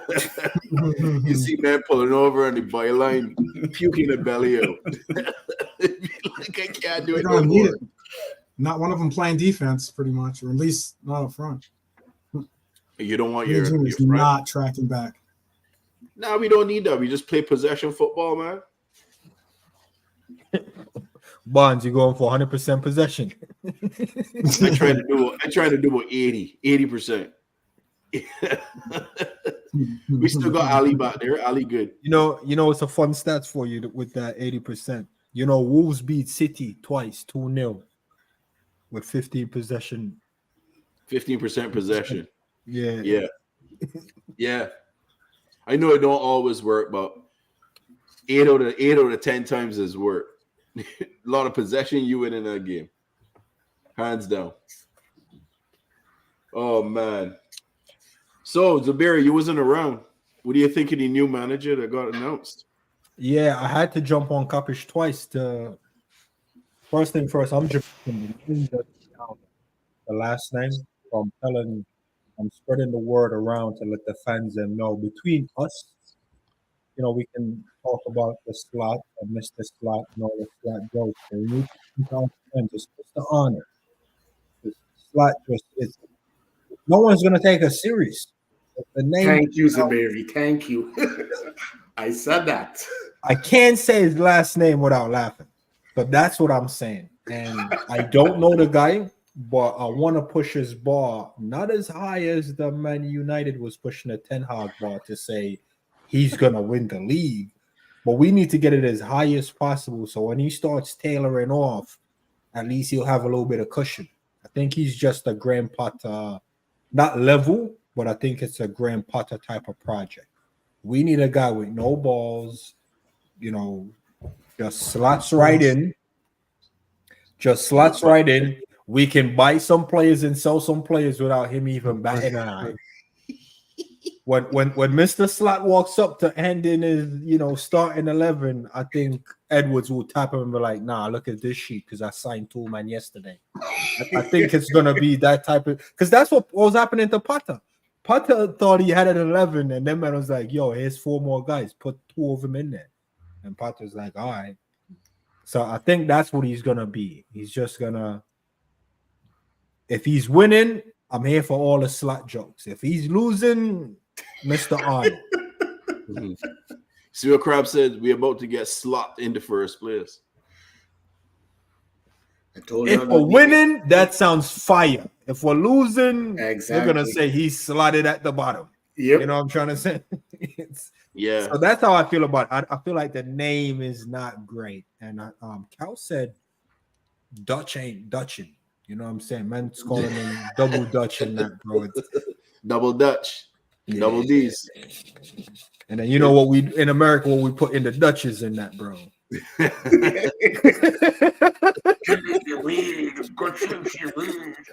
They're about to smoke on this Dutch pack. Bond, his last name literally means lock in Dutch. We did have a Arn before. Is that Reese? Yeah, Risa. Yeah. Carmizzi met him. Yeah. Cool guy. Carmizzi met him. It would be nice if Robertson had his shooting boots like Risa. Huh? Yeah. Because the amount of goals I've seen Estupian, he can hit one as well. He can. He could actually score goals, which would make us dangerous because Robbo's missed some sitters this year over his career for Liverpool. Some sitters. You know, what the reason I rate Robinson over Robertson? It's the range of pass from Robinson. Like, yeah, as a footballer, he's quality. He has a nice range of pass on him, and I'm just like, he has that more creative eye where it's not even forced; it's intentional. Ground pass, through balls, back sticks. It's really intentional, and I rate him for that. Where Robbo, it's almost like he's forcing it, man. Yeah.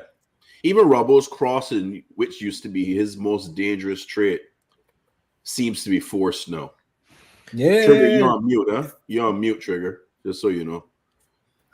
Yeah, even Robbo's crossing now seems to be rushed and forced.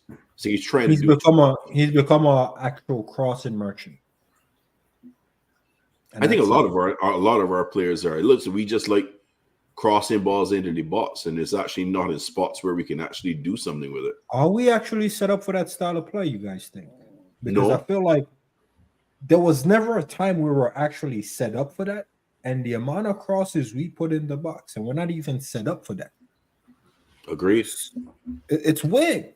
Agreed. It's weird to think we're not set up for that, but that's all we do. It was, you know what? Klopp was doing this thing. I'll leave him, bro. He's leaving. Let me just leave him alone, man. Square pegs in a round hole. So I have my philosophy about this, and I want to hear each of you guys' thoughts on this. The tactics that we've been playing last season and this season. Do you guys think it's more of a Linder's tactics or Klopp tactics? I think it was free range. What I mean, I think it was more like, I believe in you. Don't let me down. I think that's literally what it was last season. It was Klopp just saying, I trust you guys. You know what I'm saying? Be smart. I think it was just free range. And this season? Home is same thing. Hey, new guys coming in, help him get settled. I trust you guys. He said, Hendo, what I need from Hendo? I need your legs. That's it. Legs. You don't need nothing else. All right. Because I got legs. I think a little bit differently than you on this one, Zabiri. I think this is actually Linder's tactics. And Klopp just allowing his number one or number two, I should say, pick the tactics of the team. And I'm going to tell you why I feel this way. A lot of the players that we've signed over the last few years have been Linder's recommendations of signings. A lot of them, right? To play a certain way. Klopp's style of football is high press, rock and roll with two fullbacks bombing up and down the width of the pitch, up and down. Never stop going. Up, back, down, crossing balls into the box. This whole inverted thing, this slow passing thing, this medium press, as you would call it, not even a full press or counter press, is not Klopp's style of playing football. I firmly believe that this is Linder's tactics and Klopp, because we all seen it. He seems to be completely checked out. Has trusted his number two and be like, yeah, you know what? We can try this. We can try this and see what happens. And I can roll with you because you're doing all the training inside on the field when it comes to practice. So yeah, let me implement this. You run with it and let me see where we go. That's just my thoughts. Quick question with that, because I might interpret that different. So are you saying Klopp build the players up, and then in his final days, he's trying to build a coach up to a manager level? Like, you know what, man? I've had you drive and stare at a car every now and then. Let me see how you really do. I'm going to pretend I'm the guy, but secretly, try your thing. You feel like man just said, Linders, try your thing. Yeah. Zabiri, you remember the book? You remember all the talks and the conversations? I'm not trying to remember anything. Listen, do you remember the book? The man doing all the interviews, the ego that this man got. The man was getting full press, press monster. It was Linder. Man. You said a Rolls Royce is in the ditch. Yeah. And Klopp just said, all right, Linders, go back in the passenger seat. I'll tell him I was driving.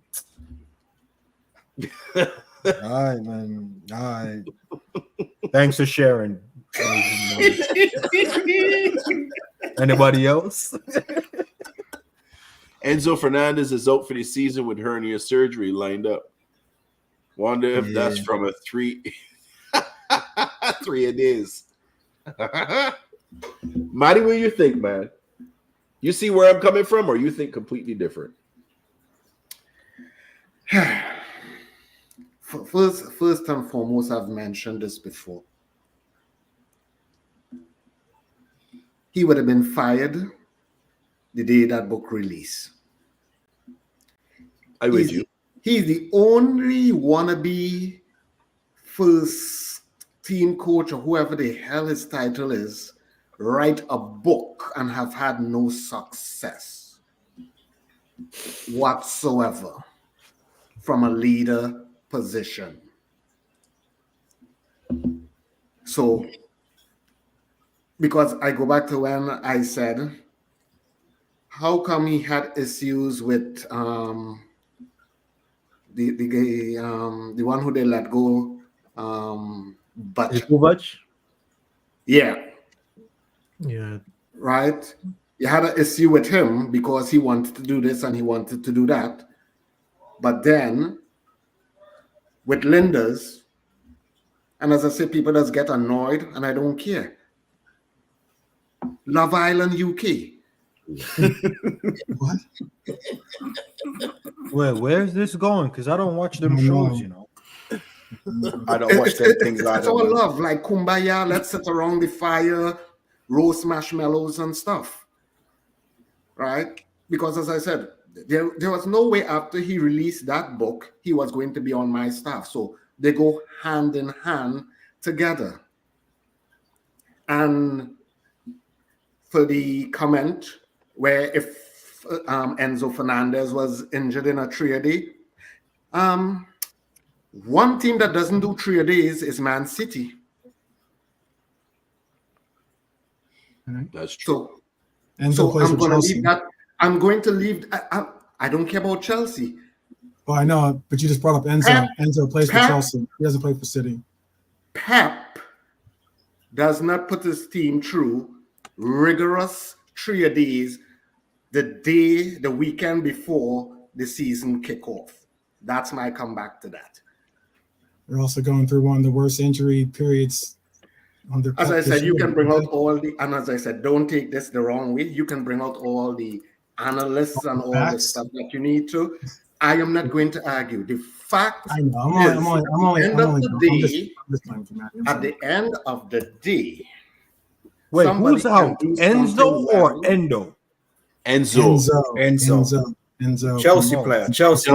They just announced it today. At the end of the day, as I said, you can do one thing well in training, but when you come out on the field, and it's literally where you're not playing against your teammate and all that sort of stuff, where you have to be going full force, the game changes. And that's all I'm saying. So if you want to try to come back and whatever, you feel free to do so. You have your opinion. I got mine. You say it's conspiracy from my side. You say you got facts. I'm comfortable with that. Okay. No doubt. Trigger, what you saying? Yeah, I think I agree with you still about Linders, you know, because this don't look like clock football to me. Nah, both possession business. That's not clock. What if it was never clock? Nah, it was the brain before Linders. Yeah, I don't feel like it was ever clock based on how you man was talking. Still, you know. Nah.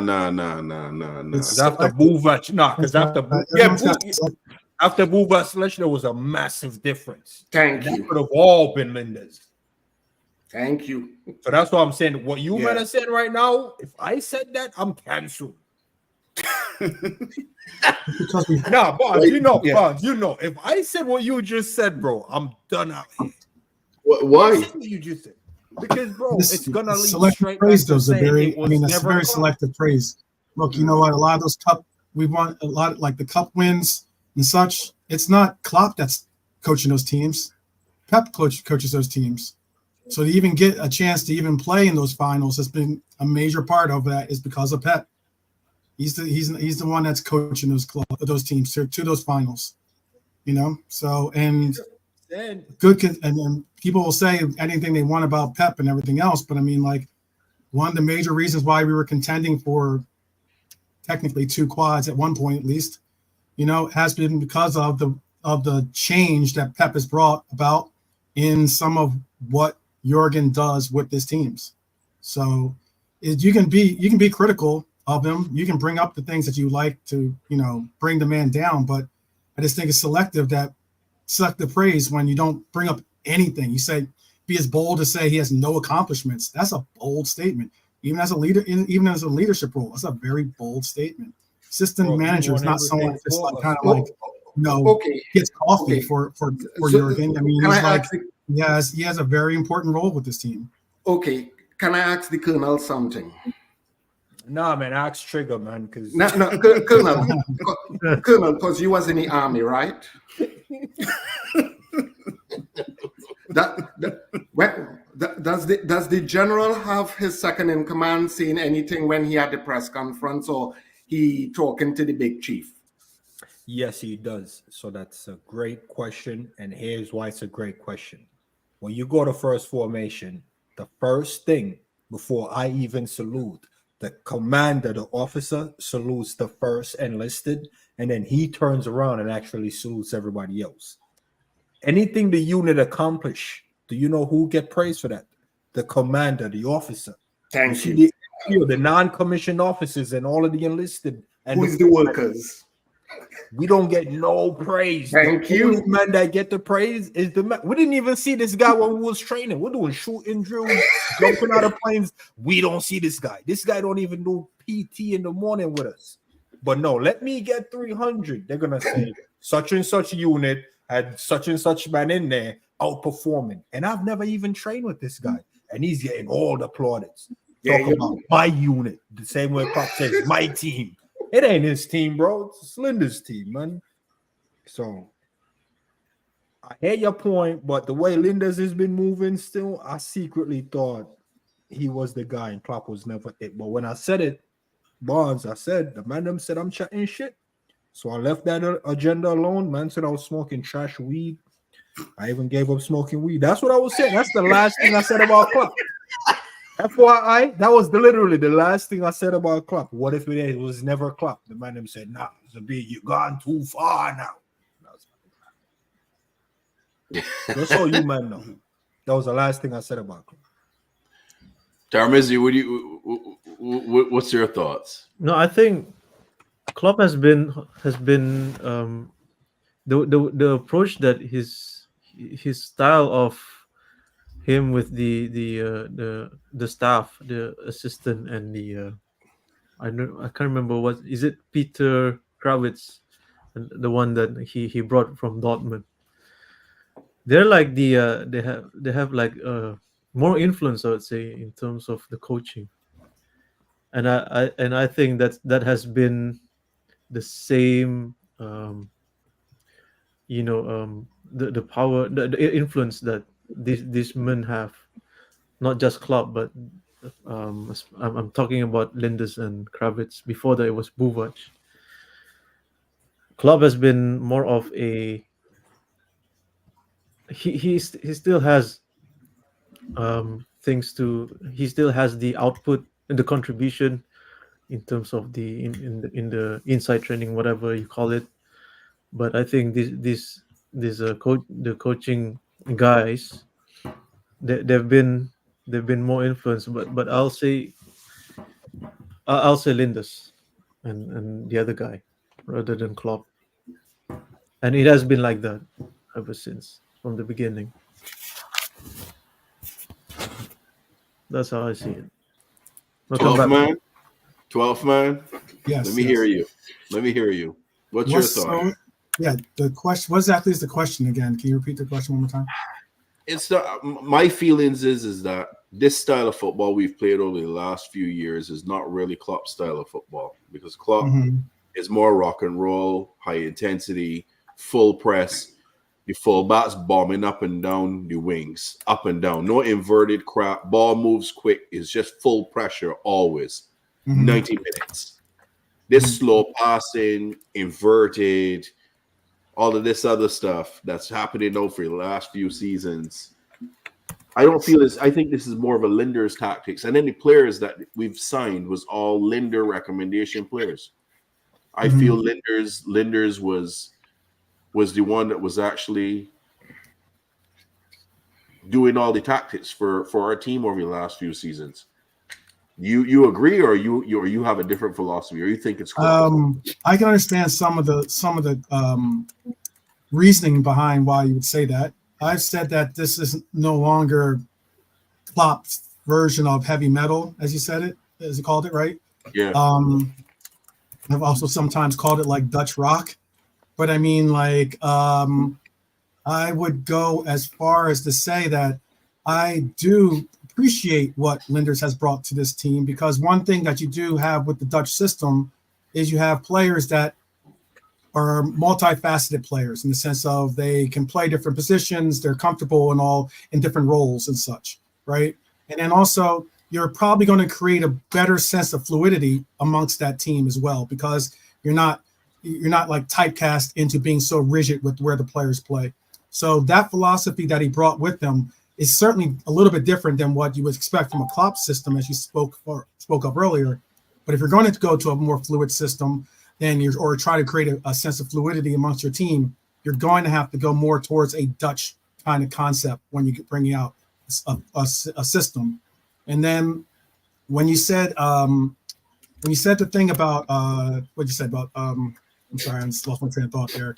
Also with Klopp and with the way that he utilizes his players, or if this is Pep's players versus Klopp's players, I also know that Maddie and Zabir are talking about Army. I don't necessarily believe that really consistently can be equate to a football team, but there are portions of it that you can try to equate towards it. And if you're going to equate it towards that, I would say, yeah, what does the general do? The general might have a vision, might say the plans or such, but yet the subordinates, his lieutenants or whoever is underneath them, those are the ones that have to get it actually accomplished.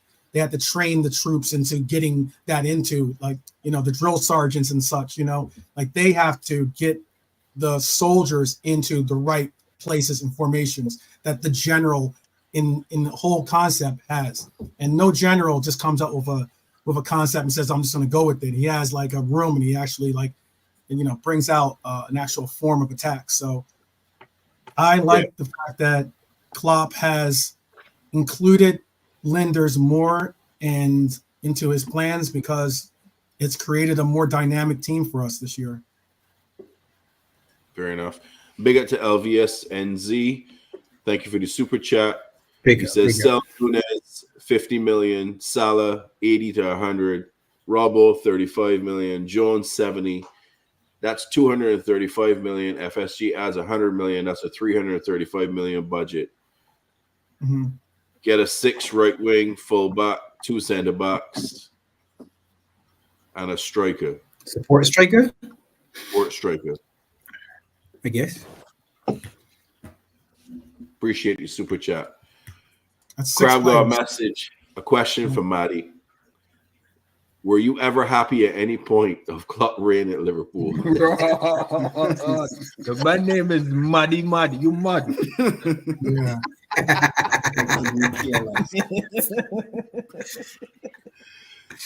Maddie, question for you, bro. I said that I never cared less. I always made it clear from the beginning I was never a fan of his. And I stuck to it even when we won trophies, the Prem and stuff. I've been consistent. I don't do the flapjack nonsense. I was never a fan of him. I was like, okay, he's here. There's nothing I can do about it, but I sure as hell ain't gonna be like cheering him up and being his champion. I'm not that person. Okay. So Maddie, who was your favorite manager then? My favorite manager? Yeah. For the Liverpool area, that is like going too way back to make any difference. Well, no, who would you want in Maddie? No, who was your best manager for Liverpool, since Klopp wasn't your favorite? As I said, that's going back to like Shankly and Dalglish, that sort of stuff. That's fine. That's what I'm saying. Shankly so that's what I'm saying. Yeah, like those. But as I said, the thing that I just didn't like about Klopp was like, it was like, as they say, like, if you want to bring him in, you bring him in, and just like as they're saying, like with the new coach, you're saying, okay, well, let's see how it goes, that sort of stuff, right? But before he even got here, everybody was like, oh, well, this and oh, well, that, right? And as I said, I'm fair across the board. You can't give the coach that luxury, but then when you bring in a player, you don't want to give him that luxury. You know what's interesting? I hear you guys chopping up the manager stuff and who you prefer. I'm a simple fan, bro. Back in the day, I didn't care who the owners was. Didn't even know who the owners was till probably about 2016, 2015. I didn't care to like rate managers the way we're rating them now. I've always respected Jose Mourinho's attitude as a manager, but I wouldn't say like he was my favorite back then. And when Klopp came in, I've never watched the Bundesliga. I know team in the Bundesliga. I didn't even know man came from Dortmund. So with this new guy, it's kind of the same thing with Klopp, not same accomplishment, but I'm like, yo, you're getting Jurgen Klopp as your manager after Rodgers. I'm like, yo, who the fuck is that? Oh, he done bits in Dortmund. I'm like, Dortmund? They ain't win no Champions League. Listen to what I just said. Klopp didn't win Champions League at Dortmund. So when men telling me what he was doing in the Bundesliga, fam, I rubbed that out. I'm like, that's irrelevant. Man, they ain't win no Champions League. What he's done over there? It's the same energy for Slut. I'm not going to rate him on whatever he's doing in the Dutch. I'm just going to say he's coming here with no Champions League. This is the Champions League team. If he win 1, I'm calm. If he wins 2, let's go. 3, oh. Let's call him Mr. Lock. Let's all turn Dutch and let's call him Mr. Lock. Forget the other name. I like that, but we'll translate that. Let's call him Mr. Lock. Now that you're here, Pops, now that you're here, I sell all of you man out. I sell 12 man out because I told Cal we're gonna see the game and I might rock up with some I Heart slot shirts. Which game you going to? Oh man, no. Man, the one in Philly. So I'm gonna need you man sizes. I am too, bro. Yeah, no, but remember, you man told me to go to that game, so I'm pulling up. I'm bringing your size shirt. It's gonna say I Art Slot. Man's bringing a shirt for you at the game.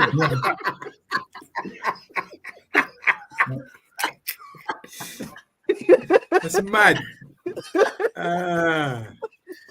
That's mad. Nah, it was obviously a joke. But when I said it, I'm like, I can actually see that on the cup, you know. I can see that on the cup. I'm a trendsetter, bro. I don't, I don't ride these waves, man telling me Bailey ain't it. I'm not surrendering, fam. So I might start that trend still. I told him, man, if you see an I Heart Slot shirt in the crowd on preseason, it's me and the Bajan Massive up there. 12 men might be in the crowd as well. I tell him, man, bro. Compare the midfield of Genie, Fab, Hendo to our current midfield. There's no comparison. That midfield was a workhorse midfield. Workhorse. Unstoppable. That midfield. They did nothing but run and cover pitch. Oh, man. Genie At that point, Fabinho could have been arguably the best 6 in the world of football.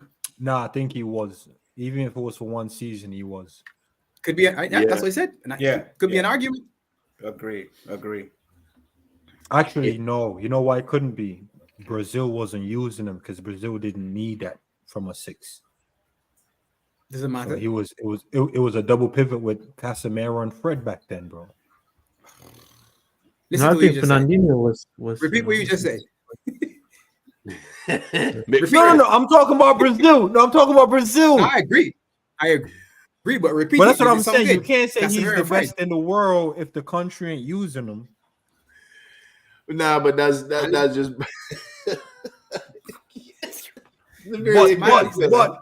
But to the argument's point, Brazil ain't never won nothing with them, man.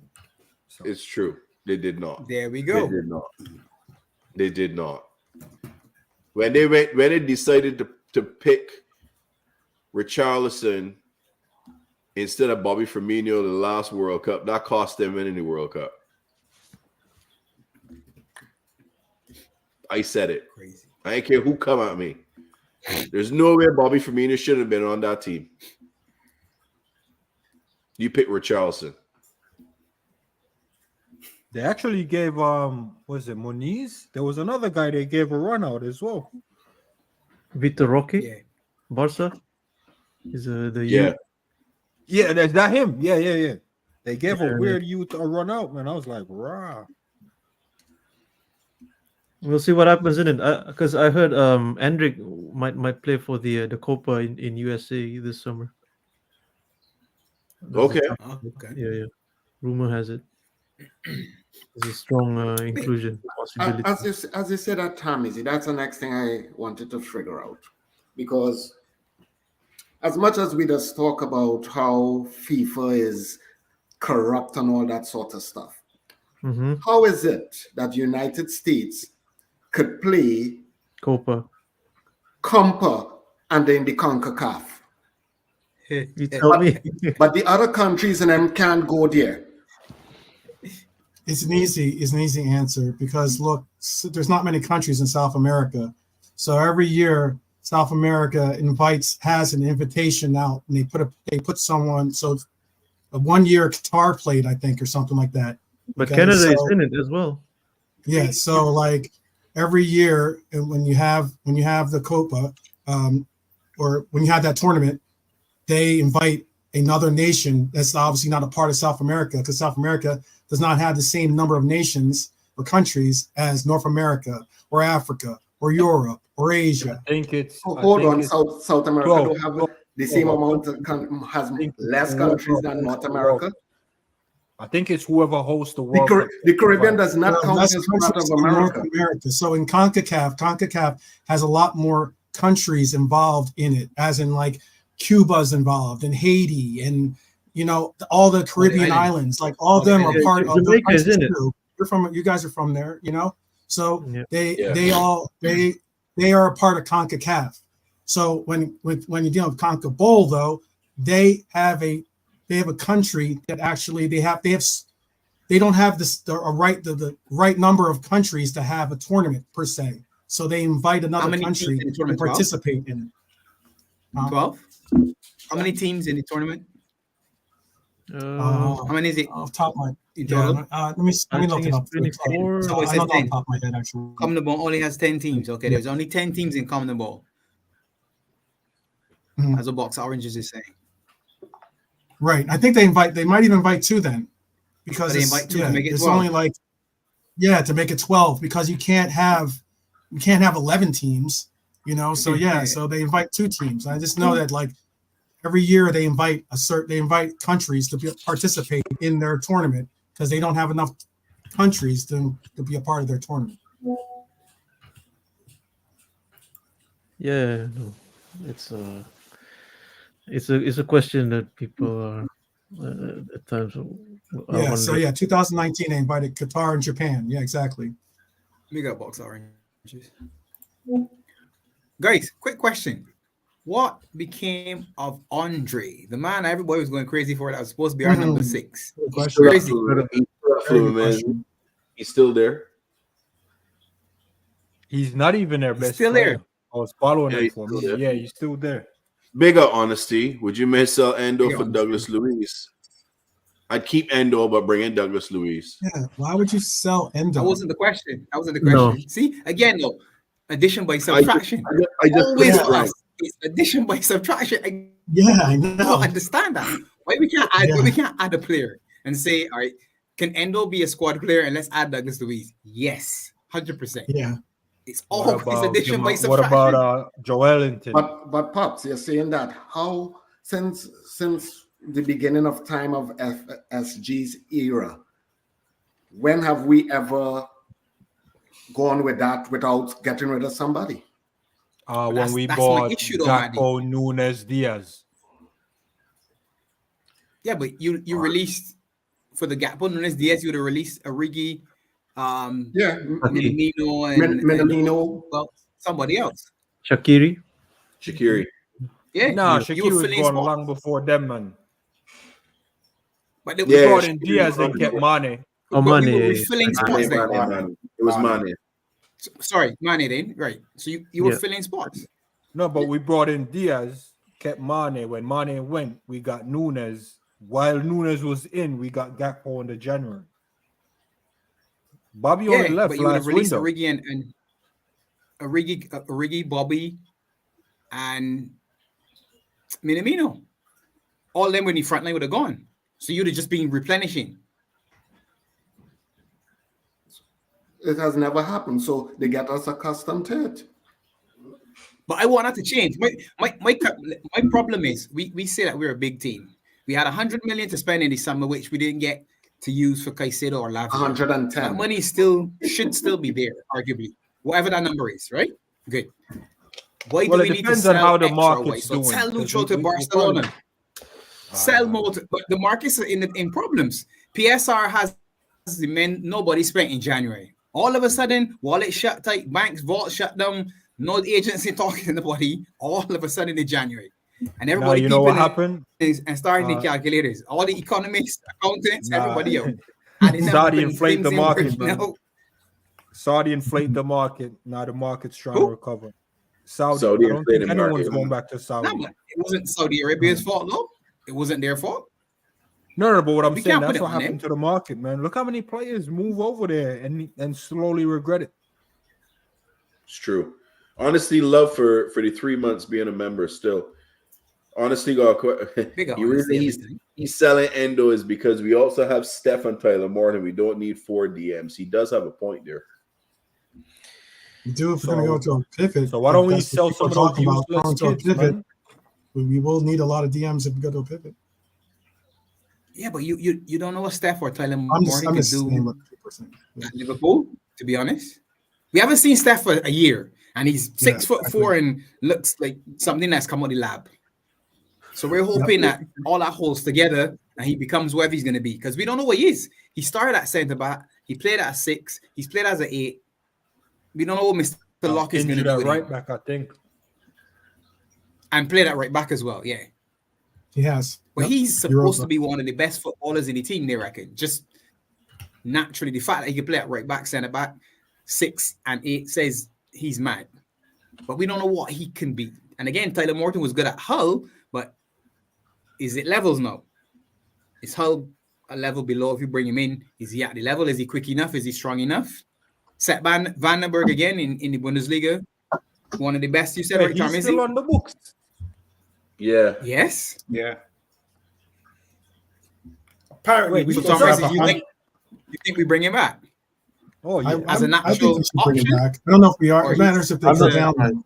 We bring him back. It depends on if they go down. If Mines goes down, then it's more of an assurance that he would probably come back. Sepp. I'm talking about Sepp. You saying? Yeah. You saying? Yeah. Oh, my blood breaking up. So you saying Tarmizi? No, I'm not surprised if he's in the squad next season. Not in the squad, rather than being considered by Edwards, especially to have to get some funds for the incoming in the transfer market. Oh, Edwards is going to have bringing it back to shape him up. All right. Edwards is going to have a field day. You see all these fringe men you man are naming? 25 mil, 30 mil. Sepp Vandenberg, 40. Oh, Edwards going to be shipping. 40 man. I just don't want him to stop at Jones. I need Elliot out of here. Dude, Elliot Jones out of here. Simicast out of here. Really? Tyler Morton out of here. Carvalho might give him till January. Bro. Edwards gonna be having probation settings. Zubiri, give me a everything number. Must go settings. Give me a number. Give me a number on release, because you just said about 6 players. Give me what you think your number is that's going through the door. Forget the 3 that are leaving for sure. Who you think? How many do you think we're gonna sell? Players is leaving. 12 players will be leaving Liverpool. Check this here, guys. Look at this. Look at this. Look at the size of this kid now. Yeah, it's massive. Mine's like literally the same height as Cody. That's Darwin. That's weird. Yeah, I know what you mean. Goretzka diet. Yeah. Yeah, for sure. For sure. Oh, I was trying to say is I don't know what he's being fed. Darwin, yeah. Trying to make it work. I see what you're saying by Cody. The man's a unit. I think he looks the same height as Joe. Is it fit now? Because Yeah, he's been playing. He's been playing for under 23s. Training and playing. Yeah. So he's back playing football. But I'm hearing that apparently we have 190 million to spend next season, according to Edwards. And there's gonna be another 140 with the 12 with transfers. It's true, because Edwards is pull off some crazy ones. He sells some players that he gets some money for. Bro, you see the team that's coming up? 3 Liverpool players. Watch. Go pick a team that's getting promoted. 3 Liverpool players. Yeah, one of them. I forget what you're saying. How many? How many Leicester already to get rid of? Leicester coming up. Not 12. 12's too much. I say probably around 6. No, but you're thinking of the starting and the bench. You have to think about the men them out on loan. We got 16 players out on loan. 16. And I'm saying, okay, run the numbers, fam. 12 is leaving Liverpool, bro. No, well, on that saying that, then I'll say around 12. Yeah. Because bro, all went out on loan. Didn't want to sell them. Yeah, I got 12. And Edwards coming back as well, because you can get rid of man for some stupid price. 12, yes. That's where the 190 million is coming from. Well, that's how he's going to top it up anyway. So that makes sense. He had topped it up on 190. Yes, you got 12 on it, 12 man. Do you have 12 on it too? Because 12 is what the number now? right What now. is this now? 12. 12 is the number going through the door, apparently. How many guys gone at the end of the season? Oh, at the end of the season. I think there's going to be there'll be four names probably that get replaced. In total, though, that's it. Only 4. Not just our first 20, just including first. all the loanees and everything. Even loanees too. Well, I don't. Again, that if like I said, if Sepp, I would like to see what Sepp could do for our team. He's been doing really well actually in the Bundesliga. And I mean, as a 4th or 5th choice, you know what I mean. That'd be pretty nice to see. So, but I mean, if Mainz gets relegated, then yeah, it's more likely that he'll be coming back to us. But if they don't, then they might option his deal to keep them with him. So yeah, 4 to 6, maybe. I'm saying 12 too. I think Zabiri got spot on. I'm telling you, the only reason 16 went out on loan is because Klopp didn't want to sell them. I don't think we're loaning any player next season. Because you got to study, right? You can't do that, Zubiri. Kelleher's going to want. You can't have a squad out loanees. You can't have a squad out loanees. Kelleher's going to want. That has to happen. Kel's going to want first team. You men don't know Edwards. You'll get to find out. Kel's going to want first team football next season, full time. He got asked to be next season. Kelleher. Oh yeah, Kelleher's one of the names I have possibly leaving. Yeah. He's also possibly, if not, and I know my biggest concern for next year would be center back. As I said earlier, that's why I think that we should have another center back. But also, my biggest concern is I tweeted this, I think, and that is we need to go out there and find the next big thing in a goalkeeper that's almost ready to be, that guy. Yeah. Because I mean, you can get a couple of years more out. I'm not saying Ali's done, but I'm saying it would be nice considering that we've seen that Ali isn't Superman, that he does sometimes go down, and pause, and then also that he's and Ali going down is mad,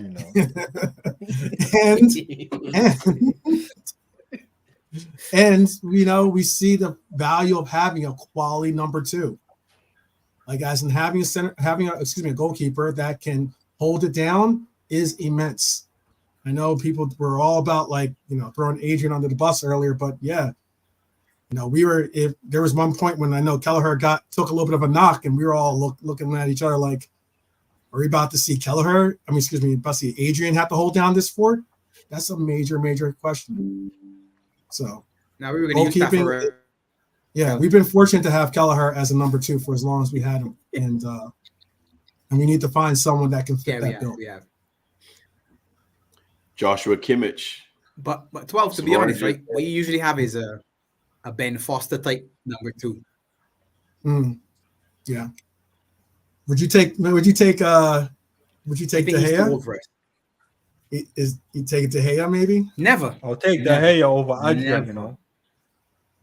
Over Adrian. De Gea over Adrian. Over Let Adrian. go get De Gea. That's a horrible choice. As a number 2, I'm not saying as a starter. Wait. Hold on. Pops, you say never. Who said that was a horrible from Manchester United? Is that the reason why you say never? Yes.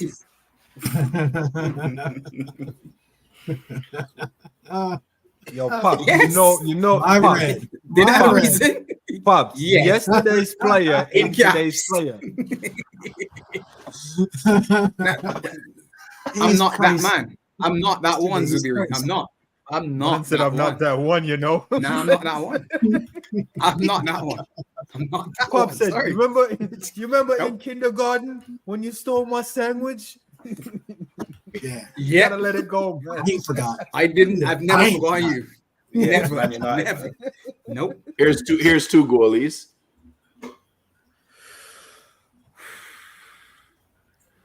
Hey, I'll take the French Donnarumma was French guy.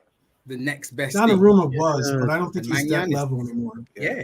I don't know if he's that level. I'm wondering. I would take the guy from Atletico. Oblak? Oblak. Yeah, he not leave. Oblak. Nah, he's on that death row contract. Nah. You get Oblak. No. You know, Edwards is good. If Edwards can pull off Oblak.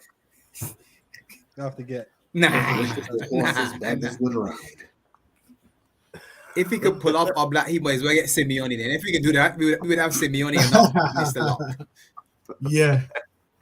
I think that's part of his contract. Wherever Simeone is, Oblak goes too. I think it's something that's a part of the contract, probably. I think Kimmich is too old. Kimmich reminds me of Thiago. I would have loved Kimmich a couple years ago though. Bad boy. And his salary? Yes, the salary thing.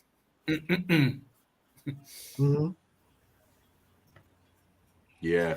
Let me look at it the other way, right? So 12. Tarmizi, how many did you say? Because I'll say 8. 12 man was 6. Tarmizi says 8. Maddie, what are you looking at? 8. Sorry. Go ahead, Tarmizi. No, including what I'm saying is including the loans and overall number. Okay. Yeah. Maddie, what are you thinking? I said 8 also. 4 on the current team roster and 4 the loanees going to be going. Okay. And Barnes, you said 12. 10 to 12. Okay. Let's say. Suppose the ownership says, Mr. Locke, we appreciate that. Like Zubiri said, this is not Holland. So we're bringing you in and we're giving you a chance at a big club. You're calling any shots. Your big thing is to manage Liverpool. We're going to sell whatever number of loanees, because the loanees really ain't on book necessarily. So 16 on loan, you get rid of half of them, let's just say for argument's sake. And we know that we're losing 3 in the first team. Let's say that's it. Everybody else is untouchable initially. Because Klopp didn't get to move a lot of men when he came in, and arguably Klopp would have come in at a higher level than Mr. Locke. Yeah? But it's what is also different than what Klopp inherited. You gotta put that.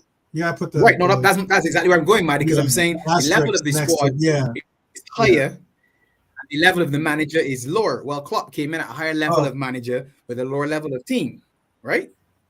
I meant Klopp came in October.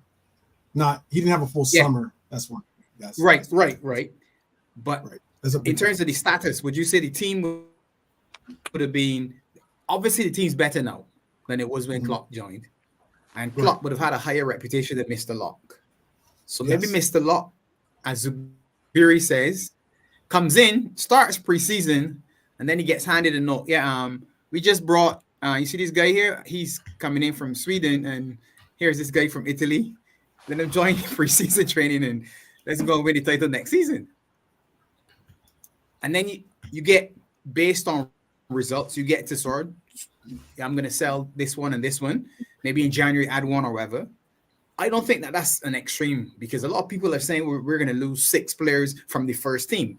Forget loanies. No, they say, yeah, we can sell Lucho and Gakpo and Nunez and Salah and everybody. Maybe it's not that extreme. I think you're right. I think I know everyone wants to be quiet on that one. I think there's definitely a conversation that said, like as in, what's your overall plans? Like as in, are you on the same page with us with a lot of this talent that we evaluate that you haven't had the privilege of evaluating yourself? Like as in, do you think that they're going to come in and say, oh yeah, like, let's give this person, that person, let's give this coach full reign, just like, rock and roll with whatever they need to rock and roll with? Or are they going to say to them, hey, these are the players that we want to see you work with, like as in we can make a further evaluation, maybe come January if we do need to fill in some gaps or remove some people from this team. But the same way that Klopp came in, albeit it was a different story, because if you want to have people come in, you want them to come in during the summertime. You don't necessarily want them to come in on January, ideally, because you don't have the training sessions to really get them up to par with the rest of the team. But then that comes back down to what system is he going to use? Because if he's going to be playing a different system that some of the players are just not going to be of any use in the team, then what happens? Is he going to come out with a statement like Klopp saying, well, we have the best players and there's nobody to replace them, that sort of stuff? No, but it does help, again, from my earlier comment about the fact that we have a lot more players that aren't just rigid in their positions, as in the sense of Cody, for instance, isn't just a left winger. He could play striker, he could play left mid, right mid, wherever, right wing. We're finally finding out as well, or at least some of us are finally finding out, that Diaz doesn't have to just play left wing. He can play right wing too, you know?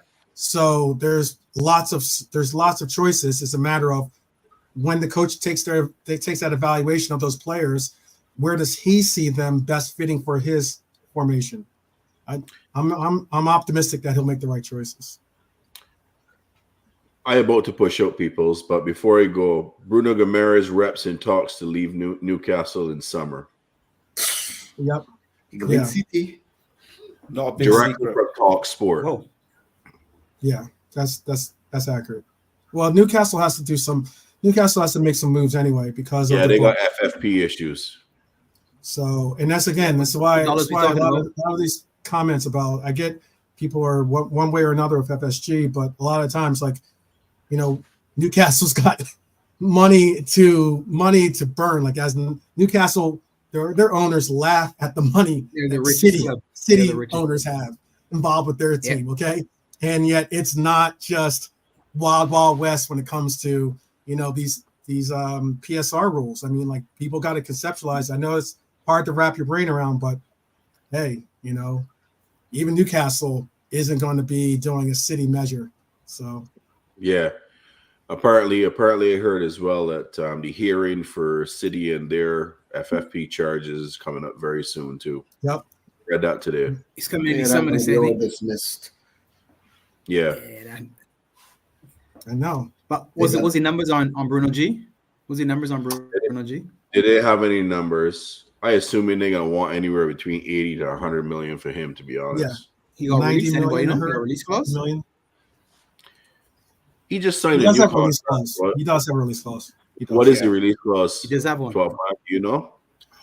Off the top, I want to say is 100 million. To tell you the truth, I can double check for you. Isak will cost 100 million as well. Would you pay 100 million for him? Not because I scared of his injuries. No, I wouldn't pay 100 million. No, he's just another Jota, but he's just injury prone. No. Yeah. Bruno Gino. No to him too. Nah. I would consider. Nah. I don't think he's 100 million bars. If he's 80, I would take him. 60 million. Closer, but not 100 for me. No, I would do 60. 100. But 80, I'd do. Let me ask you another question then. If Caicedo was on a cut price, you go back in for him? No, thank you. How much? No. How much? No. I'm saying no from Barnes, and Trigger says no. Tarmizi wants to know the cost. Yeah. I think Tarmizi. There's 100 million. It's 100. Tarmizi, you would still consider him. Yeah, after 200, and that's 100 million pounds. That's 100 million pounds too, by the way. Caicedo, yeah. 100 million pounds. Yep. That's his 2024 release clause. Still rated. I don't want him. Still rated. He could. Maddie says no. Trigger says no. Barnes says no. Yeah. Would I go for Bruno G? Caicedo. No. Caicedo. Oh. I'm glad that deal fell through. 12 man is a no too. Zubiri, would you take 12 Caicedo if he goes counted? No. Out of the three, and I said three because I'm giving you another one. I'll take Joelinton over both of them. Oh God. Joelinton. Ooh. Yeah, I think. Yeah. Any stream, Barnes. Let me. Any No. stream. No. Pops. It's gonna make sense because I know how you guys. I know how you guys are looking at it. Here's the thing: you men are looking at talent ID and player for player, but it's not a one-man team. So don't act like Caicedo on his ones is gonna come here and transform the team, and Bruno G coming here on his ones isn't gonna transform the team. But you know who's gonna come here and run their socks off for any team? Joelinton. So that's what I'm trying to show you, man. Like talent-wise, no. Talent-wise, I hear what you men are saying, but Fabinho at his prime was getting exposed because certain men wasn't running back.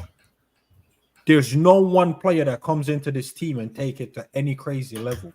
So the best thing to do is get a man that's just gonna run their heart out for the team, bro. Joelinton is a grafter, bro.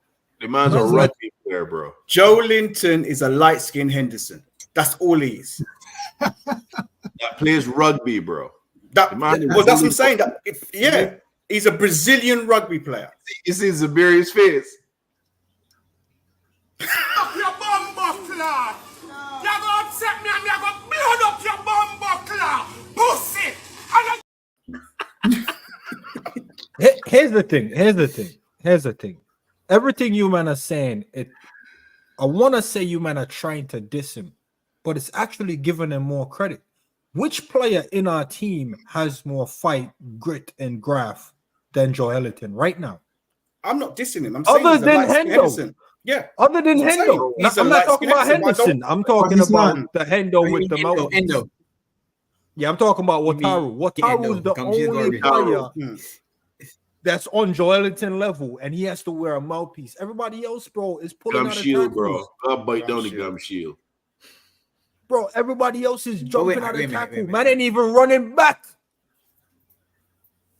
And you man just want to go get talent. I'm going to get someone that's going to run back at least, bro. But the reason why it's unlikely is that he just re-signed Zubiri. That's why I think that people are saying that. He just signed he's 27 and he just re-signed recently 4 years. I just can't see a 4-year extension. He was on the last 18 months of his deal and he just signed a 4-year extension. 4 years. That's only to secure a $45,000 transfer, by the way. 45 grand. 45 million. If it's 45 grand, I'll take that transfer. I'll take it for 45 grand. I'll take it for 45 grand. I'll take two actually. This is a swap. This is a swap meet. I didn't know. The Premier League swap meet. Let's do it. Is that the price? We're not getting Bruno for under 80. So I'll take my 45. I'll go get him and then see who else Ed would sell, and then add that to the difference and get a next man. I just don't want one guy to come in and we think the one guy is going to be the savior, because I think that's what happened with our attack. Our attack is hung on one man, and that one man ain't saving us. Timbuktu. Honestly, it's very killed me with a Joel Inter one though. Nah, I have Morton, Basetic, all them men, they gonna be better. Yeah. Nah, you know what it is, man. You know what it is. We've all seen the Everton game and we've all seen the United game. And I hate to be the guy to say this after 2 years, 3 years of wanting to get the guy out. Bro, we need more guys like Milner, bro. Even if they're just off the bench. I'll give you that. Bro, even if they're just off the bench, because there are 6 games per season, we need them in, bro. Milner, you should just do so and take a foul. That's a 7. I take a card. 7 every match. Yes. Milner gets disrespected. We've complained about that because you would see a man run into a man and man get in the way. I'm like, why don't you just tactical foul this man, hold your yellow card and break it the play right there and there? Grab him. Bro, I've seen Nat Phillips tackled man off the pitch and forgot the ball on the pitch. Like, that's what we need to see. I agree. I agree. Do you know most of our yellow cards come from dissent and not actual tackles? That could be very well true too. Yes. Which is crazy. Bruno G apparently is being reported by Sky Sports that Newcastle will reject any bids below the release clause of £100 million for Bruno G. So that's just £100 million is a starting point. Wow. Okay. City would have to sell. Good luck. Then I'm out. City would have to sell. See? Don't want to end the stream. I think they'll go for Paqueta before they go for Bruno G. Yeah. Congrats to Leicester City too, coming back to the Prem. Leicester officially is coming back. Oh, done. We'll see. Yeah, but you know what? Points deduction is waiting for them, you know. Exactly. They're coming up. Exactly. True. It is true. They may get promoted today. They may get charged tomorrow. Yep. Wait, what am I missing? What they got points deduction coming to them. They got charged waiting for them to agree. Right. I was gonna send Kelleher over there with 2 other men. So as soon as they get back to the Prem, right? They can send Kelleher and 3 other men because they can need to start the season in the negatives. Yep.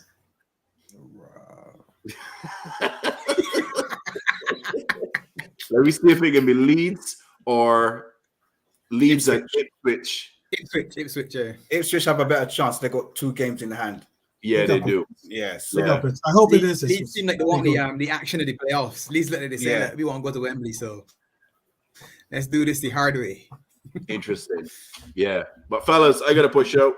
Pop stay. I will see you all. Big up Barnes. Big up Barnes. Hi, Barnes. I ain't gonna end the stream this time like what I do last time, so I just I'm just relaxed. Sure. I feel the random. See what happens. We'll see. All right now. All right. So Tarmizi, how much is a cut price deal? Because you're the only one who was still interested in Caicedo. So tell me. Oh, cut price I'll deal. take half of it. 40. Huh? Yeah, 40 million. No, 40. Yeah, 50 at max.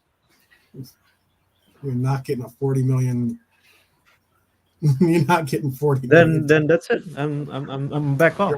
You're out, right? I know. I'm not saying. Nah, Thomas, you came in with a hard bargain there. Man just said half price. Yeah. That's a hard bargain right there. I thought you'd have said 60 to 70. Yeah, at least like 60. I was like, okay, maybe 60. I mean, even Mason Mount got that kind of money. 70. He was 70. He was 70 million. Yep.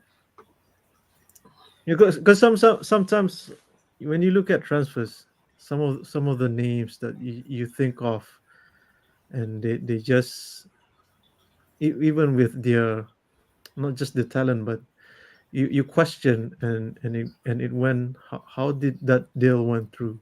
You know what I mean? So it's one of them ones where I think maybe it could work, it couldn't work, but could be because of the people behind doing those deals in it.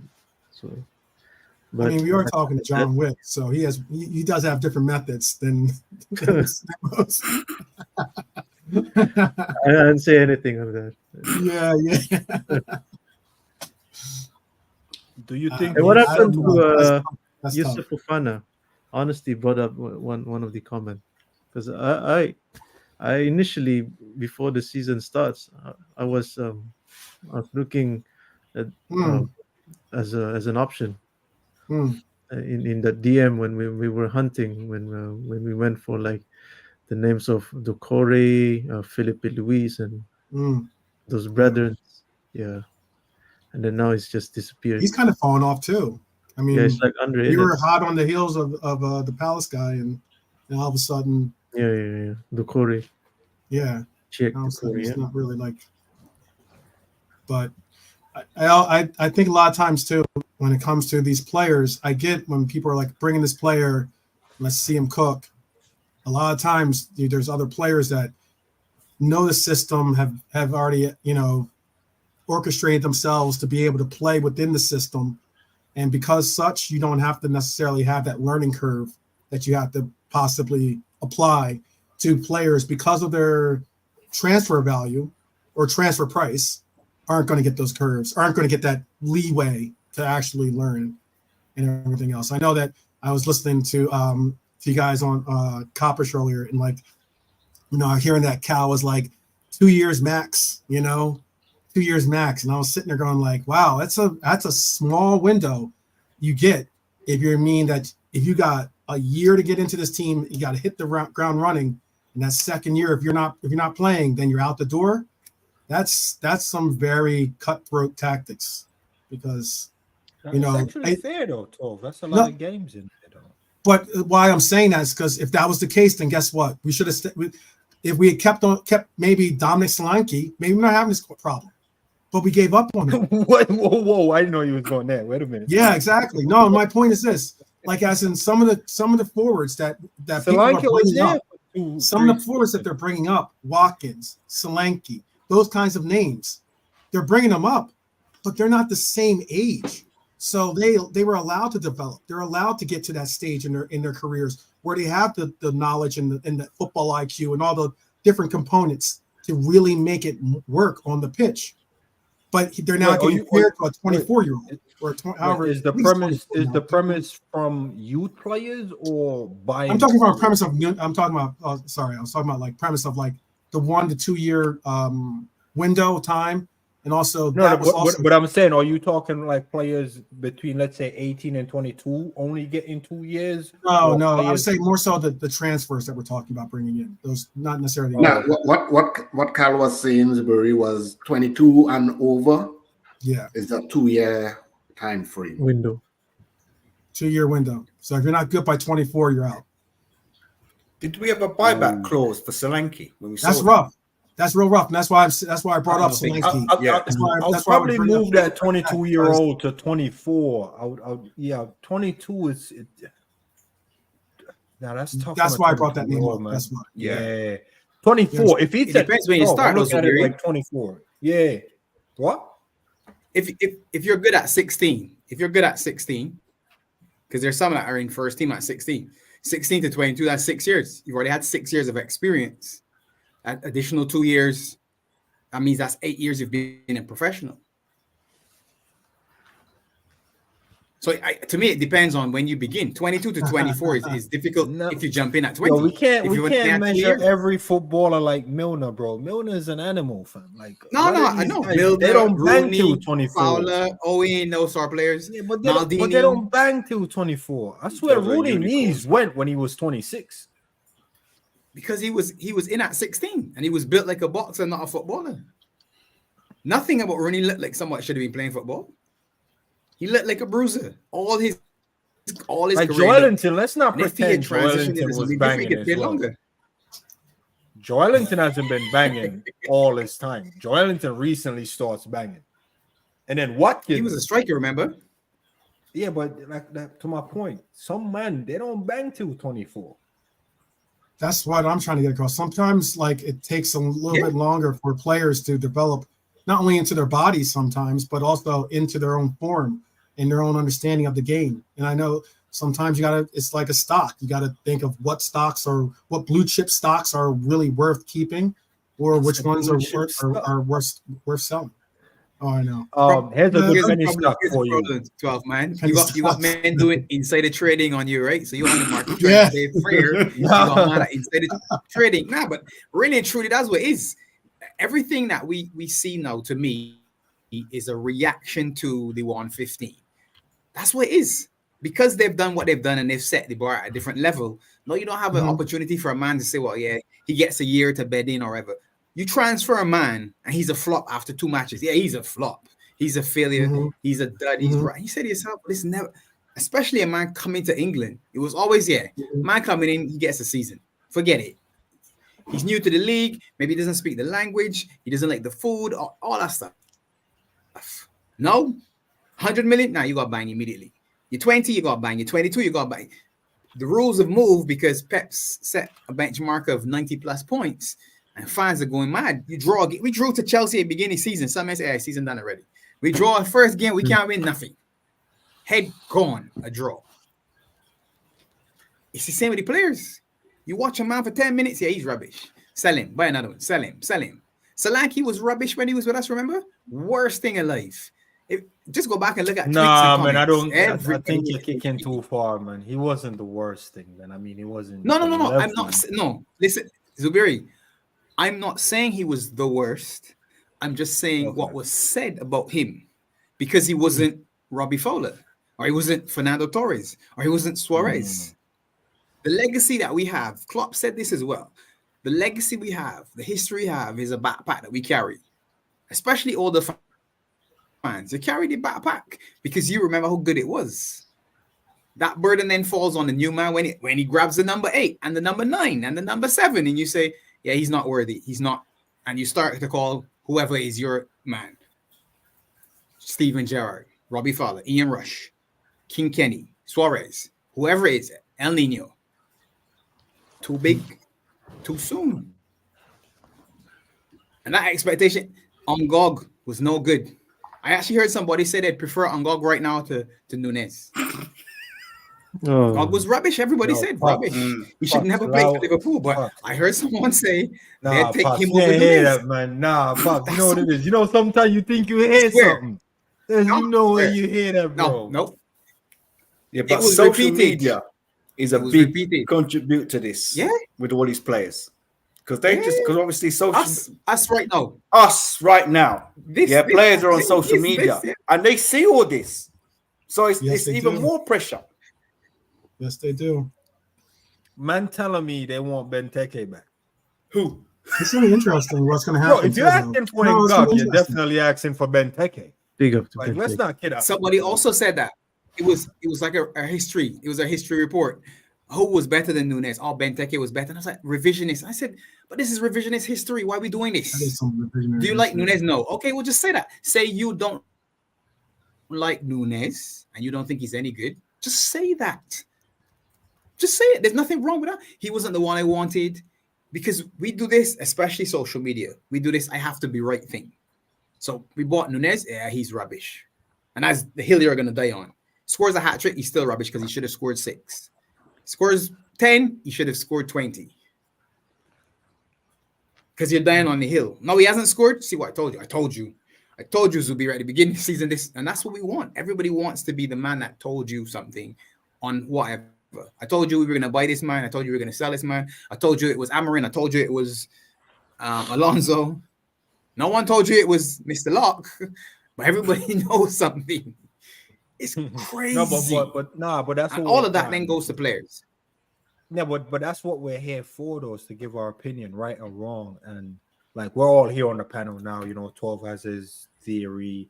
Tom Izzy said he's going for Caicedo for 50. If we buy Caicedo for 50, you know who's gonna be smiling ear to ear? Tom Izzy is. You see what I'm saying? So that's why we're here, though. So I'm with Tom Izzy. You can't just but you can't get it for 50. I'm with Tom Izzy.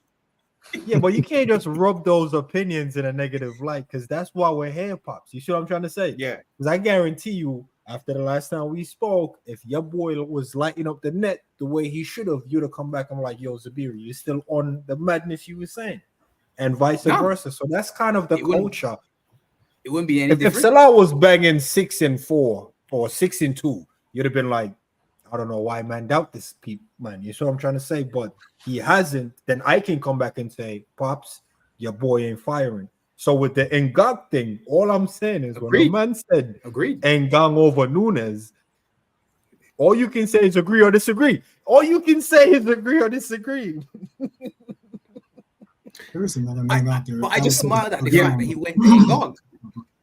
I just smiled. Yeah, I but said, Ngog is wild. Where did that comparison come from? No, but one of the things that is unfortunately being taken into account, especially with football, it's not like some of the sports in the US where you could cut a man and dump some of his contract and then take a salary hit, that sort of stuff. Across here, when you pay a footballer that money, you stuck with that unless you sell him. So but even when you sell him, sometimes Maddie, you're still stuck with it. You got players that get sold, and the club's still paying some of the well, yes, no, but that's what I'm saying. So that's or some nonsense, yeah, but that's what I'm saying. A lot of these, as I said, with a lot of these managers from outside of the footballing nuances, that sort of stuff, that's something that they're also like looking at, because you got to remember, like, they have their culture where, like, hey, they could cut a man who they draft, sign for 100 million as a rookie, and cut him and save X amount of money, take a hit and stuff. But across here, as I said, even if you sell him at a reduced price, you're still going to be owing that money, that sort of stuff. So that's some of the patterns that, because that's like why, for lack of a better words, not taking no shots at them, that's how that whole Super League came about, and it was pushed because they all of a sudden wanted to say, like, hey, we want to have no more relegation, that sort of stuff, because it's based on the sports played on the other side. Because can you ever hear they say, well, there's a relegation in baseball or anything like that? They will, it will be open civil war. You know, so that's some of the factors, and that's why, as I said, like, people watch me and they think like I have like an agenda when I speak about like foreign entities in a country owning stuff. Like, yeah, you could buy a club, but they should still set a rule and precedent for them where you don't change the sport to suit you or whatever, or bring up some of these like silly stuff to kind of like manipulate it to you. Because like when they start talking about, we're talking about football games, right? And we were talking earlier about how much time and internationals and stuff, they're talking about how they have to play. But they want to go and start bringing a North versus South, like how. So as I said, like, that's so as I said, that's so like when sometimes I say stuff like, people will be like, oh yeah, you know, talking like over ignorance and stuff, but I just be like literally like sitting down, seeing it, and I'm like, what kind of like nonsense is this, that sort of stuff. So as I said, it's like, even the other day they were slagging off Chelsea's owner, not trying to get into politics about his connection with this, that, the other. But how convenient it is to kind of isolate him. But there are clubs right now in the Premier League that have ties to some very irreputable stuff, and they don't take a shot at them. Because again, as I said, it's a work the other way, look the other way. So that's why I even was brought up the point with, like, with me, Mexico, Canada, the United States, one of them or two of them will go down to South America and play in their conference for World Cup qualifiers and stuff. And then one come, because South America has 12, the Caribbean has 13. And even with the new World Cup format that they expanding to bring in more countries into it, the Caribbean countries are still getting screwed out of it. It's more other European countries and stuff is getting brought into it. So that's why, as I said, I have a problem with that. Like, guess what? Hell no, the Caribbean is no part of the American continent whatsoever.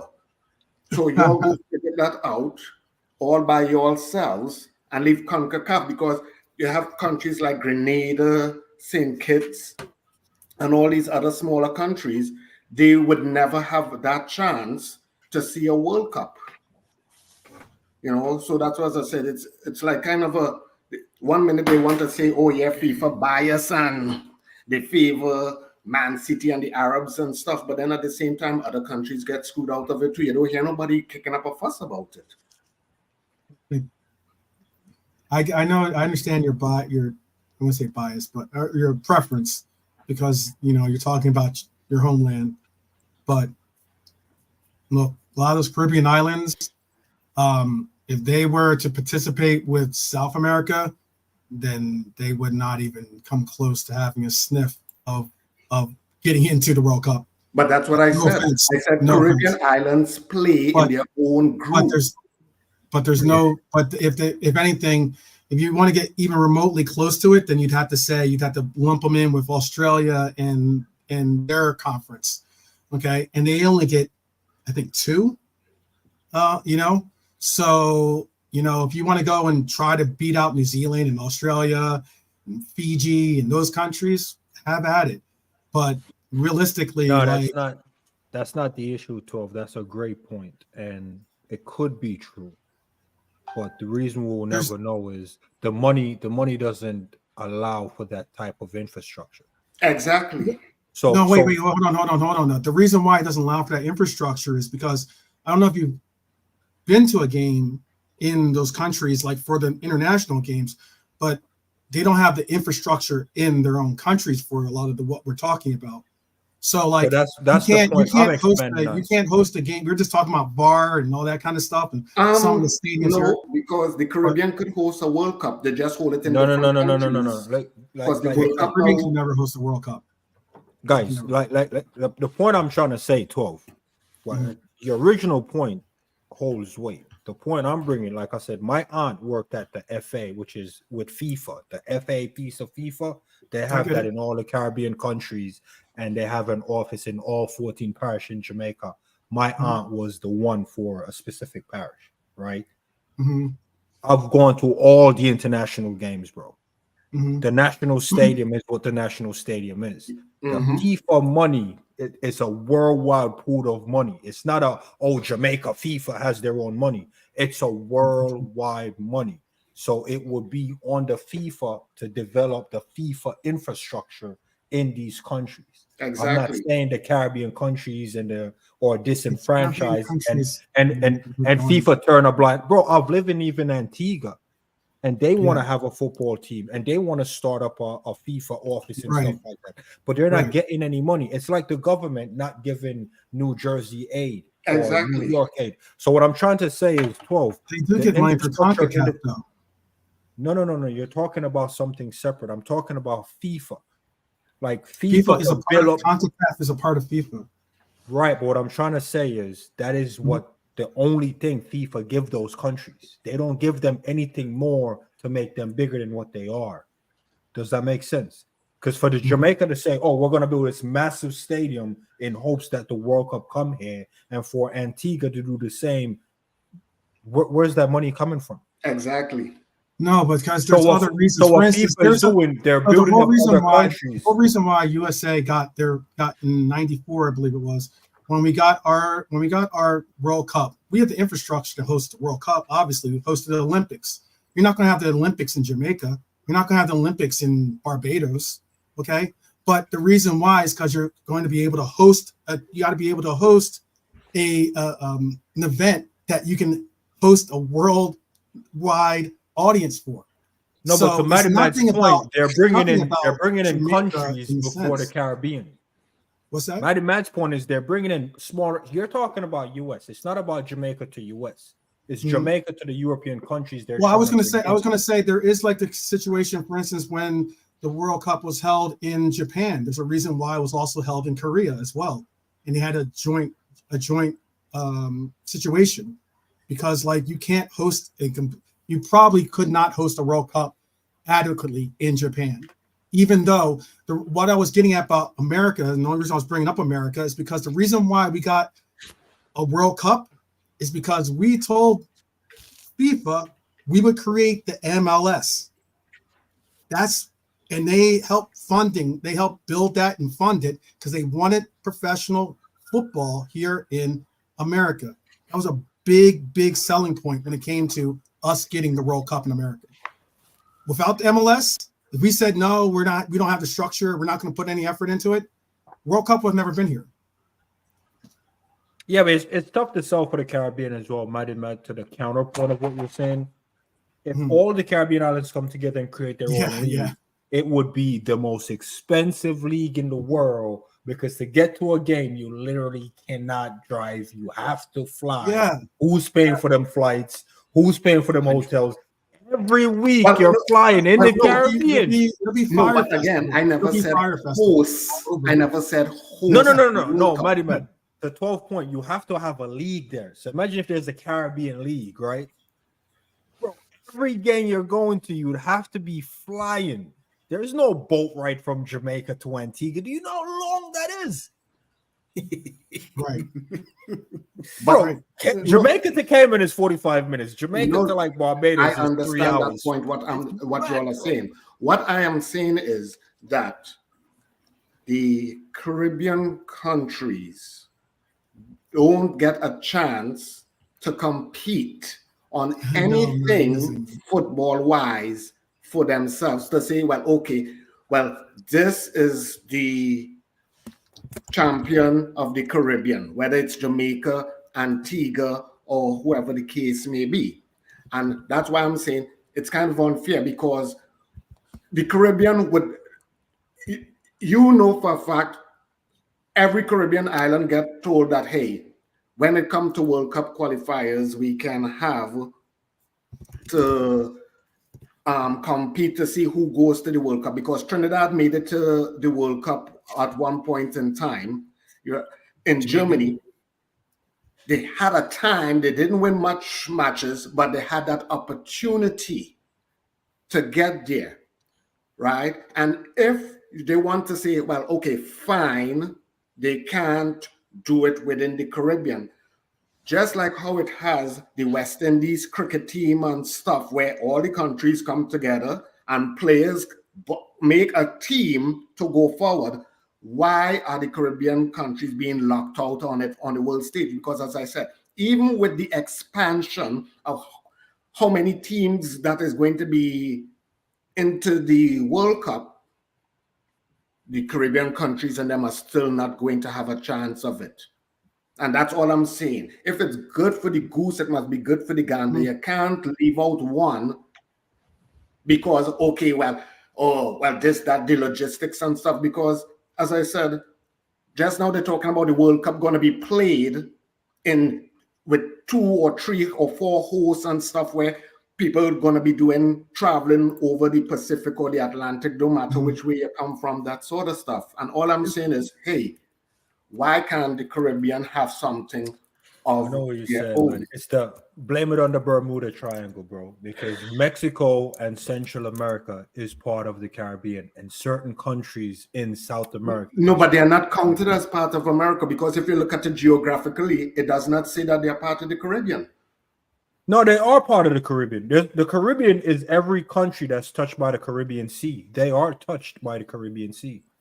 That's why Guyana is not a Caribbean country. The Caribbean country, by definition, is all the countries touched. But even Florida is in the Caribbean. Most people didn't even know that. But it's not considered a Caribbean country. But Florida isn't a country, so that's why they can't say it is a Caribbean country. But Florida is touched by the Caribbean Sea. If you look at what the Caribbean map is, Florida dangles down in there. So that's why I said blame it on the Bermuda Triangle. I think it's just down to location. But if they did say these islands that form the CARICOM will represent themselves like the Republic of the Caribbean or something like that, then I think that'd probably be a good chance. Or Jamaica just stop being corrupt and let the ballers them play, even if they smoking weed. Just let the man them play, man. You know how many ballers I know down there that smoke weed, bro? I'm gonna shimmy you out your clothes right now, man.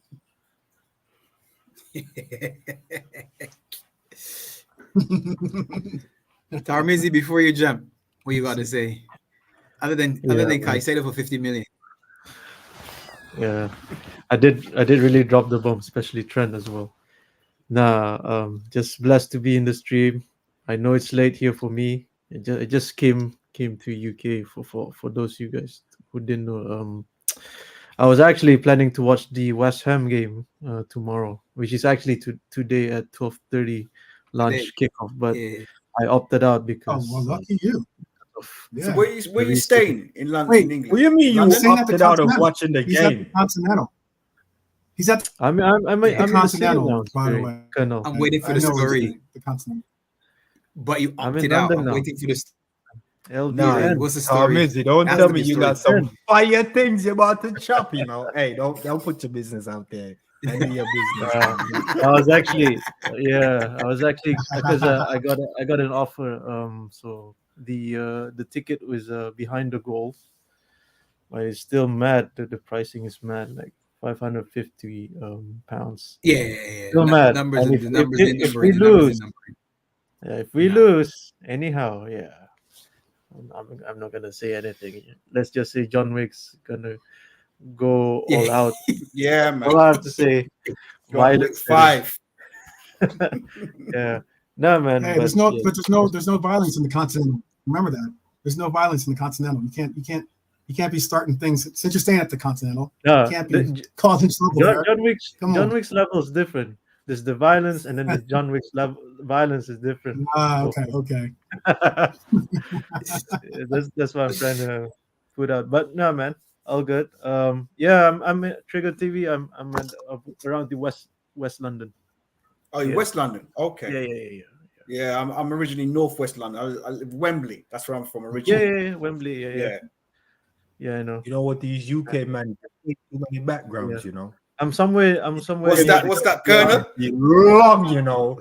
But you don't know, my grandma's from Trinidad still, but then you know her nan was Jamaican. And these UK man backstories be long, you know. I'm messing with you, man. But hey, Thomas, you enjoy, man. Get some rest as well. Yes. Enjoy, man. With some pie and chips and fish and chips and all them things with chips. Yeah, we'll see. But yeah, love to you all. Big up. Yeah, big up. Peace, man. Stay safe out there. Enjoy your trip, man. Stay safe. Yeah. Appreciate it. Peace.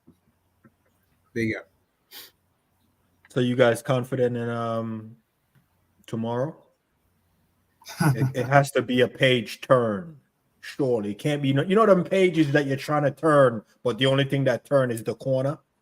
When you're trying to go to the next page, but the only thing that turned was just the corner of the page. Like the page didn't actually go. Right. Has one of the Caribbean's finest said anything lately? Has he made any headline news?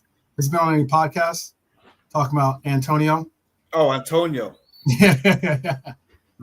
No, he's been apologetic. He's been apologetic, and he apologized to the Liverpool fans. He backtracked. He backtracked real quick. Huh? Yeah. Problem is though, Antonio just watched midweek. Yeah, Sean Dyche just he just watched the Calvert-Lewin. Literally, yeah, exactly. Because he ain't Calvert-Lewin. He's a monster. And if we can't keep Calvert-Lewin quiet, if he's in the mood, we got problems. Especially if the referees give free kicks like they did midweek. Bowen might be fit. I didn't get there yet. Oh, hell no. That means he's fit then, because Calvin Lewin was supposed to be injured. DCL was injured. Yeah, exactly. No, he was injured. When we did the preview, I said, he's not playing, so I'm going to start Kwanzaa with VVD because we don't need Ibu for the physicality because DCL isn't playing and Beto isn't playing, so we're good. So when I looked at the lineup, I said, whoa. What's going on? Why is DCL on? I knew he was going to score. And Barnes can't stand him. I said to Barnes, he's going to keep Everton in the Premiership. because he can score. Yeah, that's the difference. That's the difference between Everton and all the rest of them in the bottom.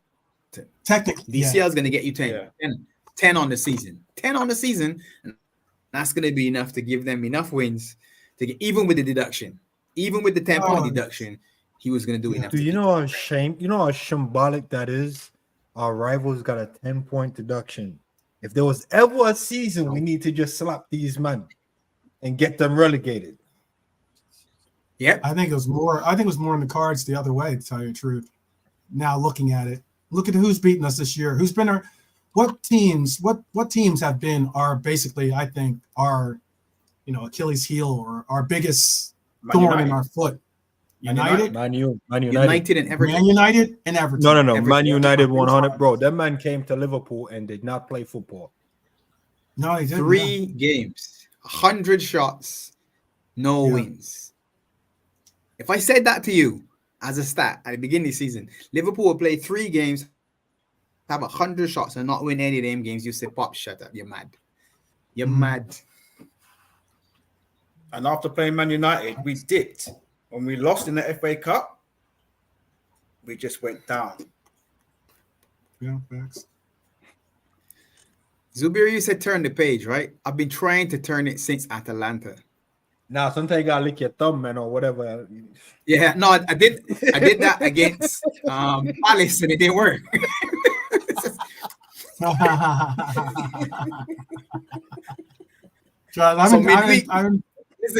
Midweek, I went for you use the rubber nipple when you used to count cash. Yeah, I went for the nipple. No page. I got a solution. I got a solution. Audible. You just swipe the screen. There you go. I'm swiping tomorrow morning. I'm swiping. No, trust, I know you're old school. You know what I'm saying? You just swipe the page. Just do one of them ones.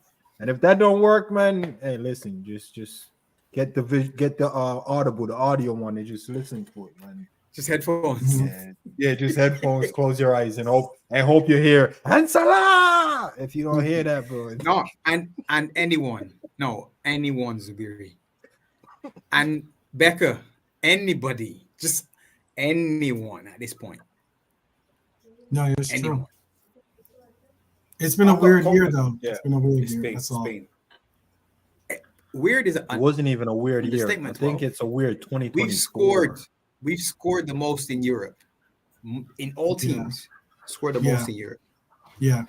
Yet in our league, Arsenal scored more than us, and we had 100 more shots than them, or something like that, for 2 less goals. Yeah.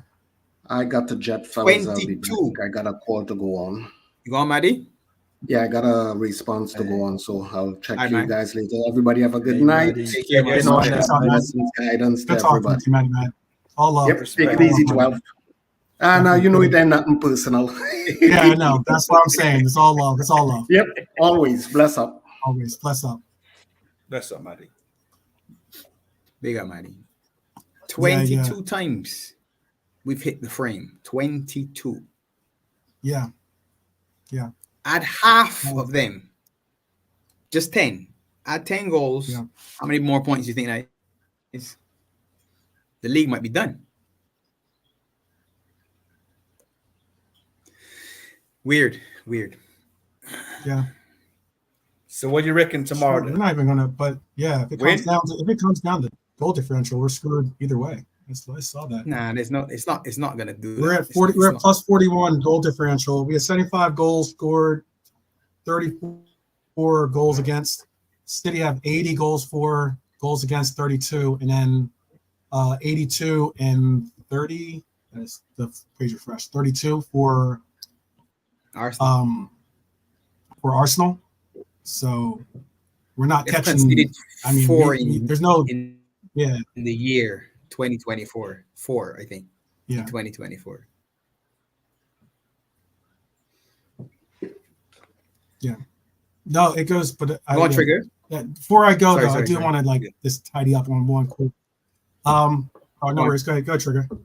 No, I'm just going to say what you think the score is going to be tomorrow. What do you think the result's going to be?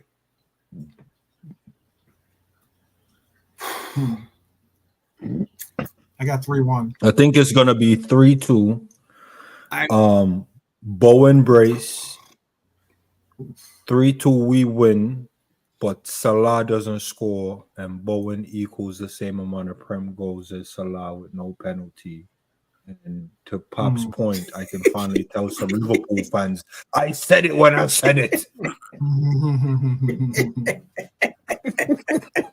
No, but I definitely think it'll be 3-2. I don't think Bowen is gonna get a brace. I'm just messing with you, Pops. But it's gonna be 3-2. I think it's gonna be one of them nail biter, and we'll come out of it like, yo, oof. I think it's gonna be one of them ones. I just don't want to see no Liverpool fan walking out the stadium because they wouldn't be wrong based on the performance of the team, but I don't want to see it. Because if Arsenal fans is walking out at 70th minute and they're in that position, some Liverpool fans ain't far from the Arsenal fans. And like I said, the way we've been performing, I can see it. Just being disappointed in the lackluster performance and no fight. But I can't see that. I don't want to see it. So it's going to be a tight one, 3-2. I don't think we go out clean sheet. Clean sheet is a myth. You gamble on a clean sheet right now, you're winning big money if they pull it off. So I think it'll be 3-2. If they do it. Yeah.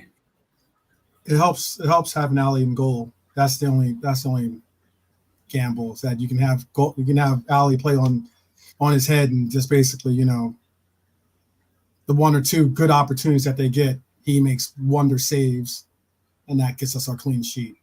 I think they'll have their opportunities, they'll have their shots. We're going to get ours.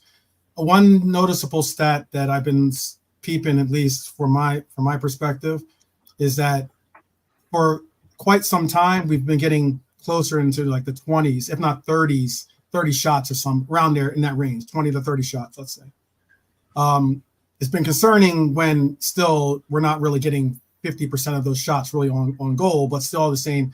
At least we're getting like around 10 or 12 shots, at least on average, towards goal. But what's concerning with the numbers I'm starting to see, at least, is that they're getting the same number of goals on target as we are getting on target. And considering that those chances are those shots that they're getting on target are from counter opportunities and such, that's been a concern. That's been a number, like for us wonky guys, they all go about the numbers and stuff. That number has stuck out quite a bit because it's something, I'm not saying anyone's a betting people, but one of the other numbers that I look at is corners. And because that's you can put a wager on corners. And on average, we're averaging pretty high in corners, but yet you can tell when people are kind of getting onto that trend because the number comes down, obviously. No matter if it's 10, 11, 12 corners for Liverpool, people are still betting that kind of number because we're getting always up to those numbers. But as of late, in this last couple of games, we haven't even been getting corners really per se to the level that we've been getting in previous games. So that means that the pressure that we're putting on to that final third isn't resulting on them, getting deflected shots out or them, getting scared and kicking the ball out wherever they can and it goes out for a corner. It's more so now we're starting to focus more on, well, we're just going to let them shoot because chances are they're probably not going to get it on net, or we're just going to block it. And if they're taking shots from outside the box, chances are if we're blocking from outside the box, we're going to be able to contain it and possibly even transition it. So I'm optimistic that we can get some scores tomorrow because obviously we're going to get some different approaches towards it. I could possibly even see maybe even like a Gravenberch starting tomorrow, possibly.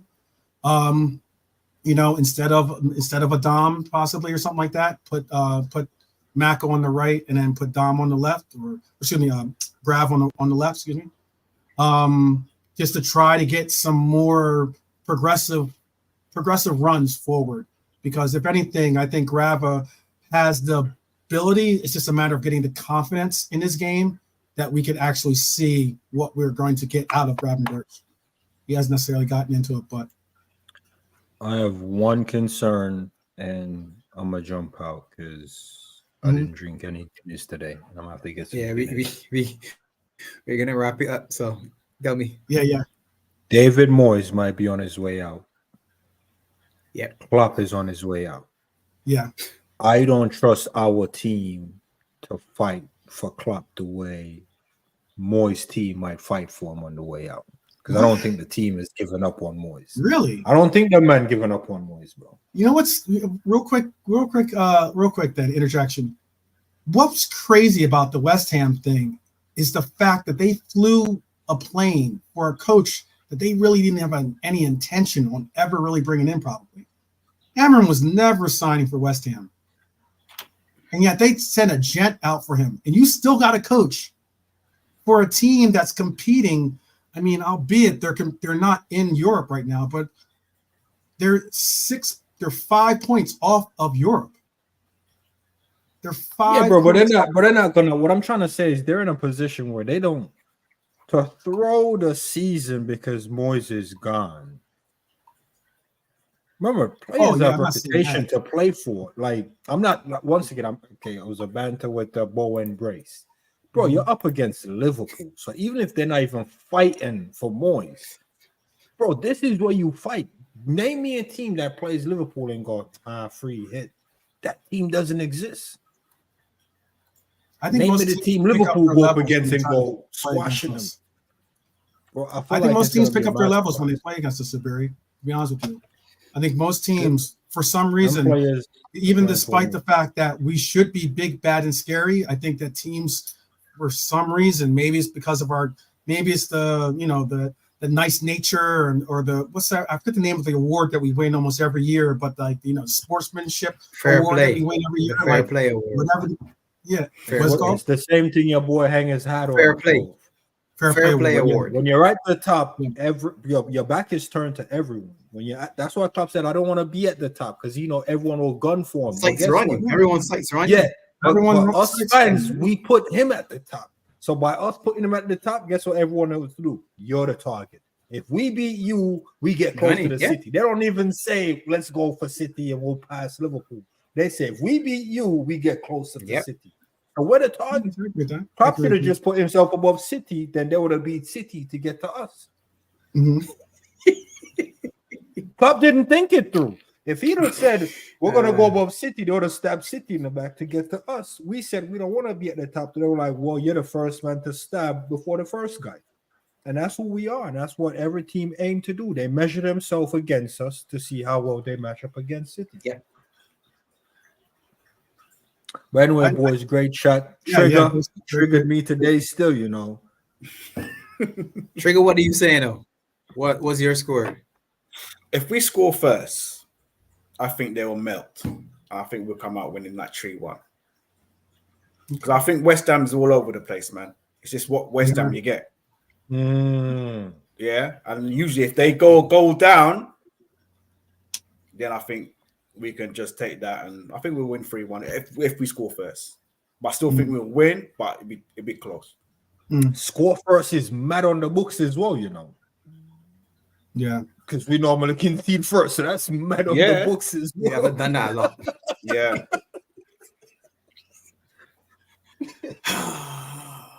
I just want to emphasize the last point I would like to bring up before you bounce out, Pops, if you don't mind.